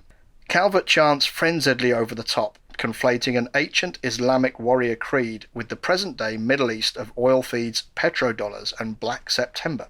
His analysis isn't exactly nuanced, but it's a potent reminder of 70s headlines about the oil crisis, the Yom Kippur War, Palestinian terrorism, and endless plane hijackings, all of which retain a queasy prescience today. Now, Black September is referred to there, and anybody who wasn't news aware in the 70s might not know what this term is. Matt particularly wasn't aware. I was obviously far too young to be aware of this. So, for anyone who doesn't know, Black September is also known as the Jordanian Civil War, which was a conflict fought in the Hashemite Kingdom of Jordan between the Jordan Armed Forces and the Palestine Liberation Organization in 1970. It is also the name adopted by a militant Palestinian organization which was founded around the same time. And if anybody knows the story of the Munich massacre, where the Israeli athletes and the West German policemen who were killed during the 1972 Summer Olympics, they were carried out by Black September. So it's just kind of worth knowing why Calvert shouts Black September through this track. He doesn't explain it or expand on it at all. He just shouts Black September, but that's why. So that takes us into Hassan-e Saba. And Matt, how did you come to this? Removing context for a second, sonically, I think this track is really my kind of track. It's the first time we felt this vibe since we heard Magnu, I feel like. You know, Magnu had some of that Eastern desert rock kind of stuff before. This is that even more so. And as your quote said, that idea of the kind of, I called it xylophone, but yeah, finger bells, that kind of thing, like, it immediately adds a sense of sinister theatricality to the track, which, like you said, instantly evokes feelings of deserts and of, like, for me, it's night skies with twinkling lights and that idea of people like moving through endless wastelands and that kind of thing. I like the instruments used to make this. I like the lilt and the sway of the tracks. I do find that kind of sound really great. There's a reason why desert rock is something we bonded over. There's, you know, that idea of the minor keys, the kind of like ending on these kind of like drawn, more sinister feeling notes. For me, this has proto Tool, Porcupine Tree, Opeth, that kind of feeling that we've talked about before. I can really feel the influence of this kind of thing on more contemporary acts. Also, the mystical intro with the finger bells and the fiddle and everything. The transition to the guitar is really nice. We set the tone, and now we're going to bring in our rock part. Is really nice. It's really effective. You know, like there's an instant kind of head nod to it. Even if like the subject matter is still kind of like very heavy, the music itself carries itself, you know, really nicely. If this was just an instrumental, I think it would still be really good, you know, and I think that's a tribute to the track. The way things are delivered feels very like the original Hawkwind stuff. Again, I'm going to say you shouldn't do that again, but that feeling of like the chanting, the rhythmic repetition of all this has that very kind of classic, well-rehearsed Hawkwind feel to it. I love the echo on the snare drum. It just adds this pounding rhythm to the whole piece. It just has this feeling of like moving forward, that bang, which just has this tail to it. Yeah, solid riff, roaring drums, well sung, rhythmic chanting. I feel like the only thing it's missing to somehow make it like a full Hawkwind track is having any kind of synth influence on it at all, but this is completely synth removed, which is rare now for Hawkwind. So to have this feeling very rocky maybe feels a bit more punk, because I feel like most punk records are normally like someone shouting, someone with a guitar, someone with half a drum kit, and you're done. They didn't have the budget normally to be able to get and plug and balance a synthesizer. In terms of the content, I didn't know who Hassan-e Saba was. I had to Google that to find out he was a, mystical assassin from a long time ago. Given the fact that the Afghan war is just quote unquote ended, even though it, kind of hasn't, it's just entered stage 3. This is an interesting time to be listening to this, just because of that idea of like talking about infidels, talking about oil, talking about the Western pillage of the Arab countries. Yeah, it's much more poignant now. I guess like a Western band being critical, therefore, of the West. I can imagine that was pretty controversial then, in the same way it's kind of controversial now. Listening to this now, we've kind of gone through that kind of like, there was a kind of like a 90s, early 2000s thing where like all the films had Arabian terrorists, but then like the New York Times articles comes out, the documentaries come out, people like chill out for a second. 9/11 was a long time ago. People realized that was much more complex than anyone thought. It wasn't just like, yeah, we're going to attack this country for no reason. Everyone has has a lot more information. So like people are a lot more critical of it. So to listen to this now, it feels more like Hawkwind were on the right side of history. Yeah, very much so. It doesn't really expound on the concepts that he's putting forward in the track. It's just kind of obvious from the music. This is one of those cases where the music does the job of expanding on the lyrics. You know what the feeling is because this is what the music does. It's interesting also, earlier you referenced Adrian Shaw's bass as kind of giving you thoughts of Lemmy, because this I think is the most bass-driven track that Hawkwind have done for many albums. The massive burst jolt of adrenaline that you get when this first kicks in, but then in particular when it kicks back in at the end after the breakdown in the middle, is all to do with that rolling bass. And for that reason, I think it's a huge live track, as you can imagine. In fact, you remembered a little bit from vague memories of it being played at one of the gigs that you went to. It's still a huge live track. Incredibly, they went through a phase in the 80s of introducing this track as Assassins of Allah, which again is something I'm not sure you would do today. But a absolutely brilliant track with another fantastic piece of Simon House violin. It's incredible to think of a song that's as kind of as aggressive and driven as this. Yeah, this is definitely one of the standout pieces, not just of this album, but of Hawkwind in general, I think. Full of cows, this album, actually. Full of cows. Yep, this is a field, definitely, this album. It takes us to something interesting, which is another of those little interludes that Hawkwind have of instrumental music. And this actually feels slightly industrial, which I guess is a giveaway from the title The Forge of Vulcan. Yeah, I thought this track was almost to make up for the lack of synth in the previous track. They're like, sorry, we didn't have any synth in that track. Here's a lot of it right away. But no, I love the sound of this synth. It's smooth, it's flowing, it's characterful. It just sounds rich and gorgeous. Yeah, this track is very me, but just with my electronic sensibilities. I was listening to this thinking like, this is gorgeous. I think also this feels like the first time that Hawkwind is like experimenting maybe with synthesized drums. There's a kind of filtered skittering sound at the top, which sounds a little bit like noise or like wind, but it's cut up. So it sounds almost like it's a little hi-hat pattern. And I'm pretty sure that that was made by high passing some kind of synth and sequencing it. So it feels like it's the first time that they've really experimented with synthesized percussion, which is interesting. And then I love the fact that that is then counterpointed with the metal clang, which is obviously real. You can feel those two things being hit together. You know, I guess there's like a mix of the idea of forging, the idea of metal hitting, and that clang, just, I love it. It's just a bit like, I think in the last album, I was saying that there are those two chords which were just pulling that track together, which I liked. Here again, it just feels like it's just dang, dang, dang, dang. There's a rhythm to it, which again, you can get into. For me, repetitive electronic music is like my favorite thing still. So the fact that this adds that kind of like repetitive beat to it, it's just really nice. I love the fact it offsets so nicely the organic sound with the synthesized sound. I always think there's a really nice counterpoint to that. And this track just builds and builds. You know, the richer chords come in, they build, they just sear through the piece. They're large, they're textural. They just like add these strong like layers of sound. It's almost like you can pick apart the kind of striations of this track, almost like a piece of like sedimentary rock. As you cut into it, you can just see how everything just layers and layers and layers to make this amazing just feeling at the end. It's not very long, but it's absolutely exactly the right length it needs to be to kind of make me feel like I want to play it again. Yeah, this track right after the other one is just a great Hawkwind sandwich of just like, this is us when we do rock really well, this is us when we do synth really well. We split them up, but they kind of make this great 1-2 punch. Yeah, very much so. And a really nice little synth loop going on in here. It's so easy to make synth loops. It's so hard to make synth loops that sound brilliant in the context and really deliver the context you're trying to work them in. I think it was this track that actually inspired me to put Don't You Know, the Jan Hammer track, into the sessions. Oh, right. This loop is faster, but if you took this loop, slowed it down by about half, that's about where Jan Hammer is. And again, that idea, like you said, about like making a good synth riff that you can stand to hear and feel comfortable with over like 3 to 4 minutes is not an easy thing to do.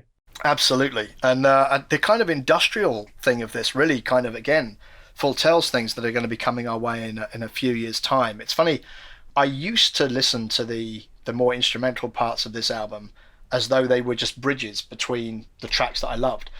And coming back to the album early this year, I find that they all take on a kind of equal resonance with me now, and I love the instrumental kind of breakdowns and these instrumental pieces that they do as much as I love the vocal stuff on this album. The next track is a really interesting one, Days of the Underground, obviously the track that provided the title for Joe Banks' book, Radical Experimentation in the Age of Paranoia. And this track kind of feels a bit like a eulogy for those days. It feels like a letter from Hawkwind to the new young upstart bands, kind of reminding them almost like of Hawkwind's underground credentials, you know, that kind of idea of like, yeah, we were there. I haven't really seen this happen before in rock bands that I can think of, at least for me, but this happens quite a lot with hip-hop acts. Like after they've done a few albums, there's a lot of hip-hop acts that then go back and talk about where they came from as an almost kind of a defense from like new people coming up saying like, oh, you're past it, you're not real anymore, you're not in the streets. Dilated Peoples did a track about where they came from. Jurassic 5 had Concrete Streets. Hilltop Hoods had this whole thing about the industry. So it's interesting to hear that, and almost like the fact that this riff is very repetitious almost has a kind of hip hop thing to it, because you're not really thinking about the music in this. The music is carrying again the story, and the story is the main point of this. So I guess let's get into that. The opening lyrics sound like a band almost like kind of coming online. You know, they talk about like their acid mind expansion. So that goes back very much to the, almost the first album where they said without acid. Now they're just like, nah, acid's fine. But that idea of like they saw through delusion and brain box pollution, you know, there's a lot of great rhymes in here. But, you know, the whole point about this is the fact that they were at street level. They knew that they were going to fight, but they weren't going to fight with bricks and, you know, Molotovs. They were going to fight with sound. They were going to have their message. The idea of like drowning the institution with sound and like, you know, like playing sound louder than they could speak was a good way of protesting. There's this interesting idea as well that where like we didn't have to fight too much because it was already falling apart, I think is very observant of that. You know, like it's kind of where punk is as well, when they're saying like, you know, like the fall of the middle class, the breaking of things, the fact that like globalization had become much more warlike. There wasn't any much peace and love anymore that had been taken. There's a lot of feeling of like, wait a minute. If you look outside, there's a lot of things going on which we have no say in, which we're not happy about. But at the same time, people weren't able to keep people who were making trouble under control, you know, and they were breaking out. There were riots and fights. There were punks saying like, well, you know what, the police aren't supporting the right people. They're keeping the man down rather than like helping like keep the peace and that kind of thing. So there was this idea of like, you know, yeah, crumbling, fumbling, critical stuff. There's something almost even worse in a way by them not saying like, yeah, we fought. They were like, they were falling apart anyway. We just gave them a push. You know, that's just like brutal in the way they attack the state. The fact that you say that the state that you're part of is just useless is, it's just somehow, it's that kind of idea of like, I'm not angry, I'm disappointed. You know, that kind of thing that just hurts more somehow. Yeah, that's interesting. It's my reading of this track, and in coming back to it hasn't changed, is that this is very wistful. Weren't those amazing days? Look at the things we did. You know, the spirit of revolution was in the air and with people, but now deeply melancholic. It came to nothing. You know, whatever happened to those chromium heroes? Are there any of them still left around? It's like, we did it all. We fought the law and the law won, and like, here we are. And Calvert has said of this track that this is him basically explaining why there will never be a revolution in England, which is interesting. It has that kind of wistfulness looking back. And again, some of the lyrics are, you know, beautiful in here. And again, I think you could almost take all the music out, just read this. And Calvert did have a book of poetry. I've got it somewhere. I seem to have lost it. I need to get it again, called Centigrade 232. And some of the lyrics in this album are drawn from it. You could just read this as a poem, as a eulogy to the counterculture of the 1960s, which now by 1977, it's kind of gone away. Hawkwind are the last men standing from that era and are trying to do something. I definitely have those emotions of kind of wistfulness and melancholy when I hear this. Yeah, I agree. I think towards the end of the track, they almost turn their melancholy on themselves. Yeah. But they said, you know, they didn't need machine guns. They were doing messaging. And they talk about, you know, some of the people who they lost, they didn't lose them in combat. It feels like you almost lost them to either the system or to apathy or to, that kind of thing. Like when they say like, they offered us contracts, we said we don't need them. That's almost them saying like, like the industry tried to get them, but they were like, no, we're going to do our own thing. But I feel like they list a couple of people who maybe did get a contract and did get lost. The idea of Smiley Michael, his black motorcycle got eaten by rust because it wasn't driven anymore, so he stopped being a Hell's Angel, or he stopped being like a rebel.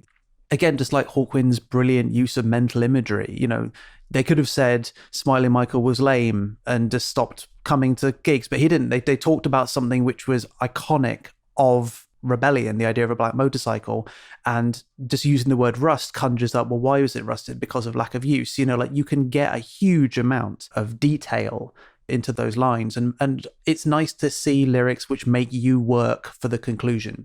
Like good advertising for me, like, being in the industry, when you actually read a good headline where you're like, oh, someone spent time because now I've read that, now I've thought about it, now I've solved it, now I feel clever for doing that. That kind of, they call it the 1 + 1 = 3 way of storytelling. You give them two things, you miss out something, but you add the extra thing. The idea of the motorcycle being eaten by rust means that you have to fill in the time between being told there's a motorcycle, being told it's rusted. You do everything in between that. And in so doing, you apply your own context, your own feelings about that. The other one's a bit more of a head twister. The idea of John the Bog dreamt that he was asleep at the wheel, but when he woke up, it was real. So like he dreamt he was asleep, but then he was asleep. Too late to have sussed makes me feel like he probably did manage to kill himself by accident by being asleep at the wheel. Either that or he was asleep at the wheel in a kind of metaphorical way. Which is how I take it. Yeah, it's like, he thought he was out of control, and then he woke up and he was out of control. Something happened to wake him up, and he realised he wasn't in control of what was going on. I don't know what that means, but that's how I've taken that line.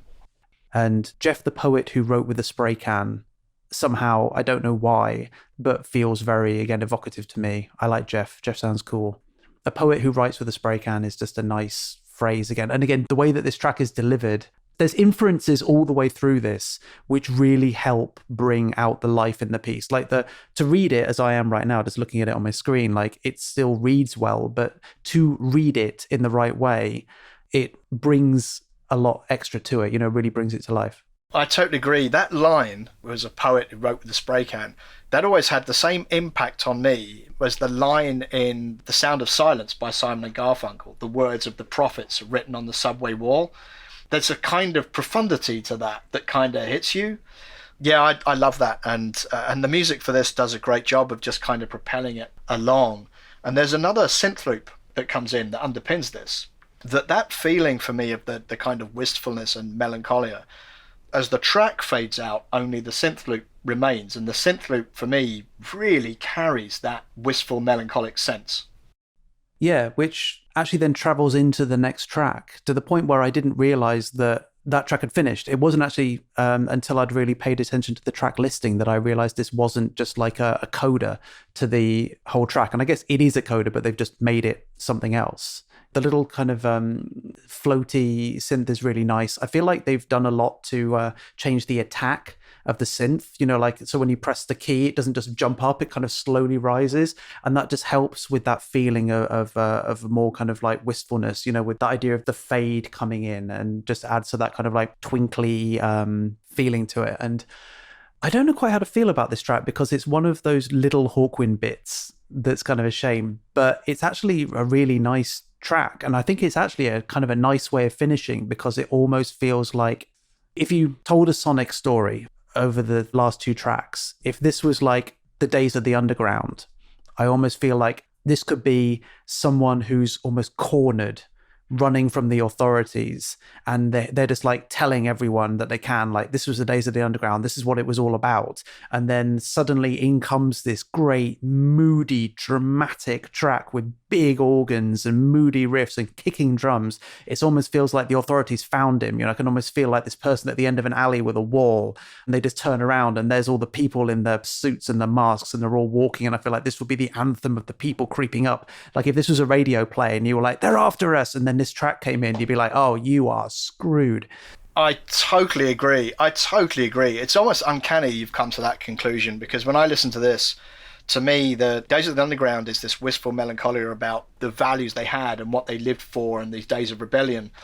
And then the Iron Dream is almost, this is the grim reality of the present that has absolutely stamped on that dream that you had and killed it. And is almost like the end credit scene of a movie, you know, where the big bad thing kind of looms at the end, basically, and it means that you leave the theatre with a sense of foreboding. This feels like a Twilight Zone episode, you know, the ones where you don't win all the time. And it always has that saying at the end, which is like, be careful because this might happen. Yeah, exactly. This feels like that, yeah, if this came in, you're like, oh yeah, all those decisions were really bad and those people are in trouble now. So yeah, I completely agree with you. This is actually a very effective way of ending the album in a way which does put your teeth on edge. Even though it fades, it's kind of fine because it's already kind of made its point. And I feel like, you know, like even the title, The Iron Dream, it's not their dream. It's the dream of the rest of the world right now. You know, I feel like Iron Dream feels like Iron Curtain, feels like Berlin Wall. Yeah, mechanization.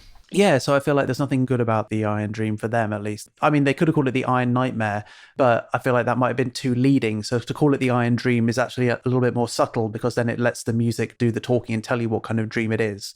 I take it almost as part of the previous track to make the point. Listening to this track in isolation wouldn't help. It needs the rest of the piece to really like bring it together. But yeah, like I can imagine like Sabbath, for example, would use this track at the start of an album to set the tone and then play with it. Hawkwind have used this at the end of the album, so you now have to deal with it and like go out into the rest of your life after listening to the album with this as the last thing in your brain. Then maybe like you looking around and being like, okay, what's wrong? What can I talk about? This is the weirdest analogy I've come up with probably, but it feels like the Lorax, like, you know, when all the trees are dead and then there's that one like thing saying unless, and there's that feeling of like the one last seed. You could almost feel like this song is the gift to the imaginative listener who's listened to all of this, and it's kind of like this sound can be what comes for you unless you do something, like unless you go back to the underground, unless you try and like, you know, fight for something. And if you don't want this, then it can be quite motivating. You know, this is the Hawkwind's unless seed. That's well said. There's going to be a few people Googling that one. Nice work. I like it. Some homework for you out there. It's funny, isn't it, how there's a few of this album that kind of work in pairs like that. You know, Damnation Alley, Fable of a Failed Race, the beautiful kind of juxtaposition musically of Hassani Saba and the Forge of Vulcan, and now the Days of the Underground and the Iron Dream that just seem to work as a pair really nicely to round this out. So those are the tracks of the album, and a pretty deep conversation that was. Now we're going to take a look at that cover. So the cover of the album, and this is very different for Hawkwind, and it should be, because this is a cover by Hypnosis. And in this case, Hypnosis is not just another pseudonym for Barney Bubbles. This is actually the Hypnosis made famous by those Pink Floyd covers of photographic stuff. And this is the inside of Battersea Power Station. It's actually Control Room B of Battersea Power Station. And that speaks volumes. It's quite evocative. It is. I think given the subject matter and the return to reality in a way, and the criticisms of reality that the band bring to this album, I feel like having something that looks more real helps. You know, like it helps you ground yourself. Like, we're not fantasy. We're not looking at like, you know, people gazing over cosmic voids. We're not looking at crashed spaceships. We're looking at science writ large. Our own kind of technical Leviathan, you know, like there's readings and dials that you assume do something, but you have no idea quite what. Lots of pressure gauges and lots of dials. And I feel like there's always something sinister when you have readouts and you don't really know what they do. There's something just immediately exclusionary to you. You feel like you're not au fait or smart enough to understand what it is. I think this comes a lot from TV and stuff, but there's always that worry that if you press a button, you might make everything explode. Yeah, and people seemingly asleep on the job, which is always a worrying precedent to set. It's interesting you're talking about science writ large, because actually the title of the album, for some people might not know, a quark, as Matt said, is a subatomic particle. It's the smallest. Protons are made up of quarks, 3 of them in a general rule. And quarks have properties, and strangeness and charm are 2 properties of quarks. The other 2 being colour and spin. These things don't mean what we would generally think these things would mean. A friend of mine who is an astrophysicist once told me, when I asked him what strangeness was, he said, if we know about it, it has a strangeness of 0. And if we don't know about it, it has a strangeness of 1. I think he was just trying to end the conversation, because that was it was clearly going to be like go on and on and on as he got further and further into things I couldn't possibly comprehend. For more on this, tune in to our complimentary podcast, Quantum Mechanics Binge. Quarkbinge. Quarkbinge, not a bad one. But that's the title of the album. That's where it comes from. And again, as you say, the kind of the cold, stark reality of what we're looking at does bring this new music kind of firmly into view against the cosmic nature of stuff we've seen before. It does. It also changes slightly my opinion on the Quark Strangeness and Charm track. I feel like if I know Calvert in any way, and I don't, if he read about quarks having strangeness and charm and then saying like, well, strangeness and charm are also human properties, like I kind of said in my thing, that like if you had the same strangeness and charm of a quark, then maybe you would be a more interesting person. That then I guess you can see where the track comes from. So I feel like so this is what I'm saying. It felt like Hawkwind were having a joke that I wasn't in on. I now feel like I get it more. I'm not sure whether or not it saves the piece, but I feel less annoyed with it. I want to go up to someone and say, sir, you have the strangeness and charm of a quark. But then there'd be like, a quark we know about or don't know about, because that changes the way that I react to that statement. A quark with a strangeness of 1. I immediately redact some of the things I said. The slightly smaller Sacred Cow is coming back from the dead. It's interesting, not just the cover, but the fact that they went to Hypnosis to get this cover done also suggests Hawkwind, who are trying to shift their image a little bit in line with the music. It's very deliberate. It's interesting that it doesn't look like a photo. It looks like a very graphic depiction. I mean, obviously they've got some overlays on it, because I'm pretty sure Battersea Power Station doesn't have a orange death beam across the ceiling in the same way that is depicted here. Do you know that?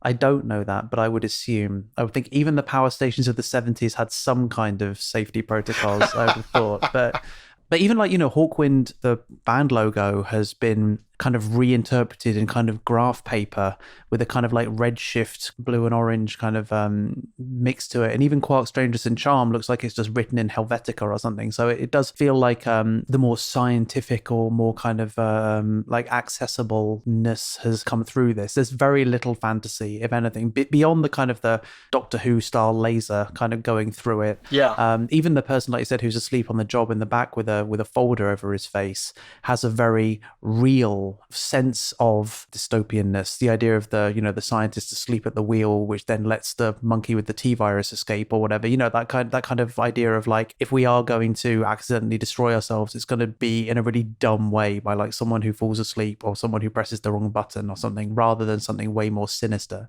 Absolutely, it's almost the casualness of the doom that makes it so chilling, and it is quite a stark, cold cover. It seems to have the same coloration as that Queen album, which has the robot with them all in like its fist. Yeah, News of the World, which came out this year. Huh, interesting. I always thought that was a strange cover, but like I feel like the tones are all very similar in this, even with the kind of like the action happening more to like the right side of the album and the band name where it is. I feel like if you did a side by side, there would be like a similar like feeling of structure, if not quite content. Yeah, no, fair. As a package, as an all-round package, I think it works. I think it's the cover and the music go well together. Yeah, it feels like Hawkwind, like I said, like growing up in a way, or like, becoming less pure fantasy and more like, or they're finding, ways for their fantastical ideas to be grounded more in reality, which always makes it more chilling. So there's something as well just about, the way that these things are designed, which almost look deliberately off-putting to the average viewer. It's like looking like the inside of a submarine or something, like they're done obviously with a job in mind rather than aesthetics, but the same thing here, like, there's banks of readouts and stuff. I'm sure, makes sense to the people who use it, but it always looks very isolating and very strange to anyone else who's walking around it. Like if you ever walk through an old factory, and like when I lived in Berlin, there's quite a few old places. Like there's an old Cold War listening station at the top of a hill, which you shouldn't go into, but you can break into, which for legal purposes I did not do. But if I had, I would have seen a lot of these kind of things. And there's something very interesting to look at those things and see them almost like you are a modern archaeologist in a way, like looking at all these dials and levers and wondering who ever really understood what they did. All this stuff with its unfamiliarity will help ignite your imagination. And you could either imagine it as, isn't it amazing what we've made, that we can make this that will power a city and is operated by people who, have way more knowledge of this and specialization than I ever will. Isn't society great? Or you can look at it in a more selfish way by saying, I have no idea what this is, therefore it's dangerous and scary. And it's interesting in like how conservative people can be with that kind of thing. If you feel isolated from it, you feel antagonistic towards it. So it's interesting that is being used as a device in this album to deliberately make people feel like there's parts of society that you will never understand or comprehend and maybe should be suspicious of. Yes, is this the Iron Dream, perhaps? So there's less conversation here than there is with 6-panel foldouts with mystical illustrations of other worlds and logbooks of two-dimensional spaceships and their journeys through space and time. But still, I think a pretty good package and a good illustration that complements the music well. So, as we tend to do here, it'll be interesting for us to see this album ranks with Hawkwind fandom. So now we will take a look at Elric Newby's book, Hawkwind Fans Worldwide, Facebook Top 40 Albums. We've probably done enough albums, even given the albums that we've spoken about so far. The debut album, In Search of Space, Do Re Mi, Hall of the Mountain Grill, and Warrior on the Edge of Time. Where would you put this one, for you, personally? For me, this is a really good album. Like, I really enjoyed this one. Your favourite one to date? I think, do you know what, like, it's getting really difficult to call, because there are some things that I really like from previous albums. I think this one is definitely the most consistent. So we'll get into the breakdown of that in a second. This one ranks number 2 in with Hawkwind fans. So Warrior on the Edge of Time was number 1. This is number 2, which I think is kind of amazing. These albums are obviously only 2 years apart, but they're light years apart in terms of the theme and the sounds. And clearly there is an audience here who can have profound love for both of those things, which is pretty good. Yeah. But yeah, it's interesting that you could change direction so dramatically and come out with an album which, over a 50-year career and 34 albums or whatever it is, it's number 2 on that chart. I feel kind of gratified about that in a way that I thought this was good. I thought it was going to be high. I wasn't sure if it'd be top 5 because, again, I haven't heard so many albums to judge. But in the albums that I have heard, I would have put this pretty high. Hall of the Mountain Grill and stuff I really like, but in terms of the way that this all comes together, I think is much more complete. And I think that's the thing I've said before, like there are things I like and things I'm like, ugh. There isn't really, apart from like, again, maybe that one problematic piece of the first track, there isn't a track on here I massively dislike. No, absolutely. And with that, really starts to take us into our concluding thoughts on Quark Strangeness and Charm, and time to pick some tracks. So let's do that.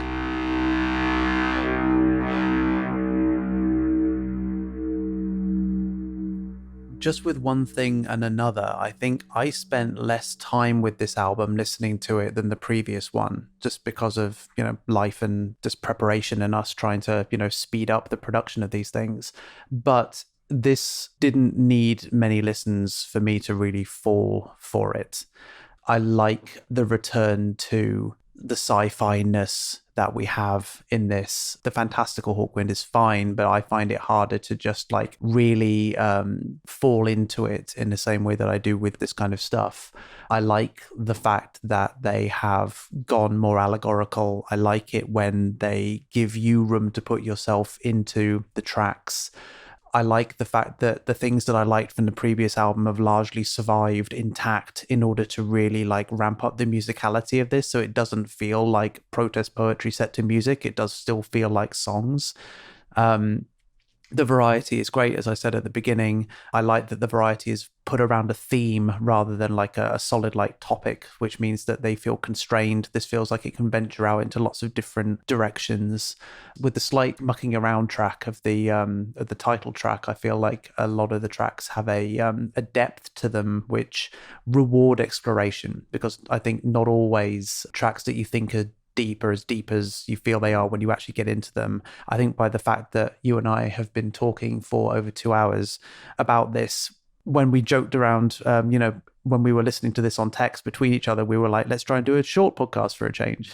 And we thought that but actually that hasn't happened. And again, that's testament to the content of the fact that I've wanted to talk about this. I've wanted to explore it and see what other people have thought. This isn't just something that you put on in the background, which is exactly what I want from a good album, So I've really enjoyed listening to this. This is again something that I will listen to after we've done this, which is happening more and more, which is cool. And I think, without getting too like meta about the whole thing, coming to an album like this has made me very happy, given that I don't know Hawkwind. I don't know anything really about them apart from the times that we've played them. I haven't been avoiding them on purpose. I've just kind of had other stuff to do. And when you said, do you want to do this podcast? I was like, sure, because I trusted you and your enjoyment of a band. And I never knew where it was really going to go. But the fact that we've arrived here is massively rewarding for me as a new listener, to really like hear some of the things which I feel are influential and things I still really like, but be able to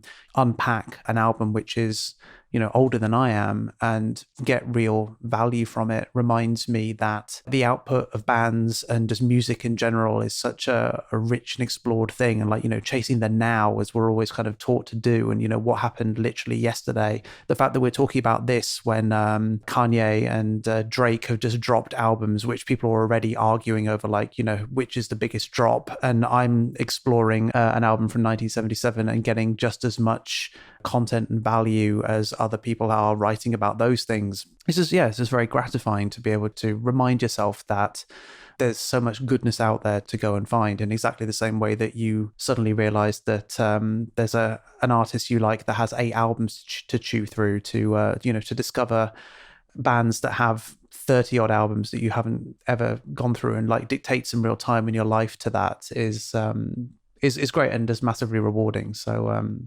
thanks, dude. Well, that's fantastic. That is beautifully said. And funnily enough, is kind of exactly what I guess I was hoping could happen. You never really know, do you? But I remember, it's interesting, this album for me, because I've never played all the albums in sequence and explored them like this. And the idea came up because during lockdown, I was playing In Search of Space, which had kind of come back quite heavily into rotation for me over the past year or two for reasons I can't really remember now. And I had an evening where I played the first 5, the first one up to Warrior Under Time, which is the kind of thing you did in lockdown, because you just kind of did these random things. And that was where the idea came from. But I stopped at Warrior. Thought, this would be a good idea for a podcast, see if Matt's into it. So Astounding Sounds was the first one to kind of break out of that little sequence. But this is the first of the albums that historically I remember I really loved that we've come to in that sequence. And re-exploring it has definitely been a joyful experience for me. It's amazing how many albums you can have that you would shout from the rooftops are great albums, but you haven't heard them in 10 years. And this was one, and I heard it, and it was like, oh, this is going to be good. This is going to be a good episode, and I can't wait to get to this album. And other people have been tweeting, I can't wait to see what Matt thinks of Quark. And I've been really kind of excited about, this morning, I went out for a long walk, put the album on, give it a last couple of plays before. And I'm leaving the flat, I'm thinking, this is going to be great. I'm looking forward to listening to this album again. And much like you, my listening to this album will not end with us releasing this podcast. It will always be very close, I think, to the top of that rotation list for me now. I actually think, funnily enough, with regard to where this album sits in musical history, I can't help feeling that their profile and their reputation really worked against them. I think there are some bands where it really works for you. You take a band like, say, a Pink Floyd or Queen, where there's a point in their history where they could literally just break out sneezing in the recording studio and end up with a gold record and some rave reviews. And you get other bands where people are just waiting to hit the snide button on whatever they do, and whatever they come out with is almost tainted by the history that they have. And I wonder if this album in 1977, given what else is released in 77 and the way the world is going and the coming of new wave, if this had been released by a completely mysterious band that nobody knew, and maybe that band had broken up straight afterwards, this album would be one of the iconic albums, like, in music history, for what it was at the time and what it foretold. And it kind of got a grudging respect. But if it hadn't been Hawkwind, where would it have gone? And that's interesting, particularly in context of what they do next with the Hawklords, which we'll get into on that podcast, of that kind of breaking with the past. But I'd said on a previous podcast that I'd always thought there were things that you would love about Hawkwind albums, and I think there were things that you wouldn't love about Hawkwind albums. It's very inconsistent, and that there weren't many Hawkwind albums that I think of as complete albums. Well, this is definitely one of those albums, which is a complete album experience. At 36 or 37 minutes, it's perfect time, because albums that are over 45 minutes have at least one song too many on them. So yeah, I've really enjoyed getting into this, and I'm very happy with whatever you feel about Hawkwind albums, because I know that what you're doing is well thought out, and you put a lot of thought into it, and that it's sincere and authentic. But yeah, there's an element of gratification that comes from someone else who sees what you do, basically, in an album. So yeah, we've reached a very good place with this. And on that note, it is time to choose the tracks from this that are going to represent Hawkwind and us. First of all, what's going into the master playlist? Well, before I say it, I have to say that choosing these were really difficult. I like a lot of these for a lot of different reasons. So I guess what I've tried to do is try to pick the things which are the most novel, or the things which are the most kind of interesting of Hawkwind right now, like irrespective of everything. So the track that I'm going to put into the master playlist is Hasana Sabah. A good choice. It's one of the things where if you pluck that track out of the album, it is complete. We didn't put Magnu into the master playlist, kind of obviously, because it was cool, but there were obviously much more iconic tracks. The fact that we can use this as a point in time to say this is a track where the Eastern influence has really been captured and goes on to influence an entire future generation, really, of musical genres is really good to catalogue. So yeah, that will be the reason why that one goes into our main vault. Fantastic. A very, very good choice indeed. What will complement it in the Sessions playlist? It's going to be Damnation Alley. There was a big fight between this and Days of the Underground, but Damnation Alley for me will be an interesting kind of counterpoint to Steppenwolf in a way of telling a different kind of story, but using again the kind of the music of the age to subvert the content of the age. And again, just that organ breakdown, I Can't Let Go. It's just so absolutely gorgeous that it needs to be archived somewhere. This was almost going to go over Hasana Sabah, but I feel just right now that I don't know if something Hasana Sabah-ish ever appears again. So I'm kind of grabbing it now in a kind of like loss aversion thing, because we've had Damnation Alley-esque things, so I think it's good to have it. But I think, Hasana Sabah is, for me, at least right now, more sonically important. So I want to make sure that makes it into the master. Awesome. Two monsters for the Sessions playlist. And where can people find these playlists, Matt? They're going to be on Spotify. We'll link to them in the description of the podcast itself. It will also be linked into the YouTube version of this. We also share it on our social medias. If you basically search Hawkbinge into YouTube, into Spotify, into Twitter or Instagram, you will find us. It's a fairly original title, so we show up pretty quickly. We're archiving these on Spotify. The master playlist is available to listen to now. The two Sessions playlists are also available, and we are working on the third, which we won't share until we have a collated amount. But I think when it's ready, that will mark the end of the decade for Hawkbinge, so that will be a good place to finish that and then start number 4. Absolutely. And where can people reach us if they want to give their views, either on the podcast or on the Hawkwind albums themselves? You can find us on Twitter and Instagram. We are at Hawkbinge on both of those. And we are on YouTube, but you have to currently search just Hawkbinge, where we show the more kind of audio visual versions of these podcasts. We can't get a vanity URL until we get 100 subscribers. So if you do like the YouTube version and want to subscribe, that will help us get more easily found, which would be awesome. And if you'd like to write us something more long form, you can email us at podcast@hawkbinge.space. Fantastic. Well, that has been quite the journey and great fun podcast to do.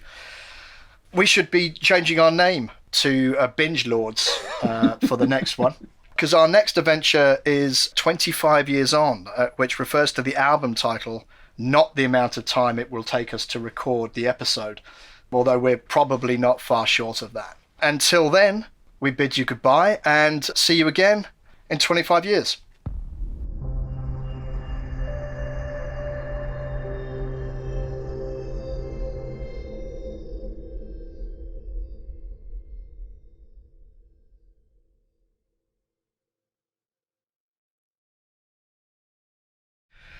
Now, Andy and I. So That says a lot about the podcast. it really is too early.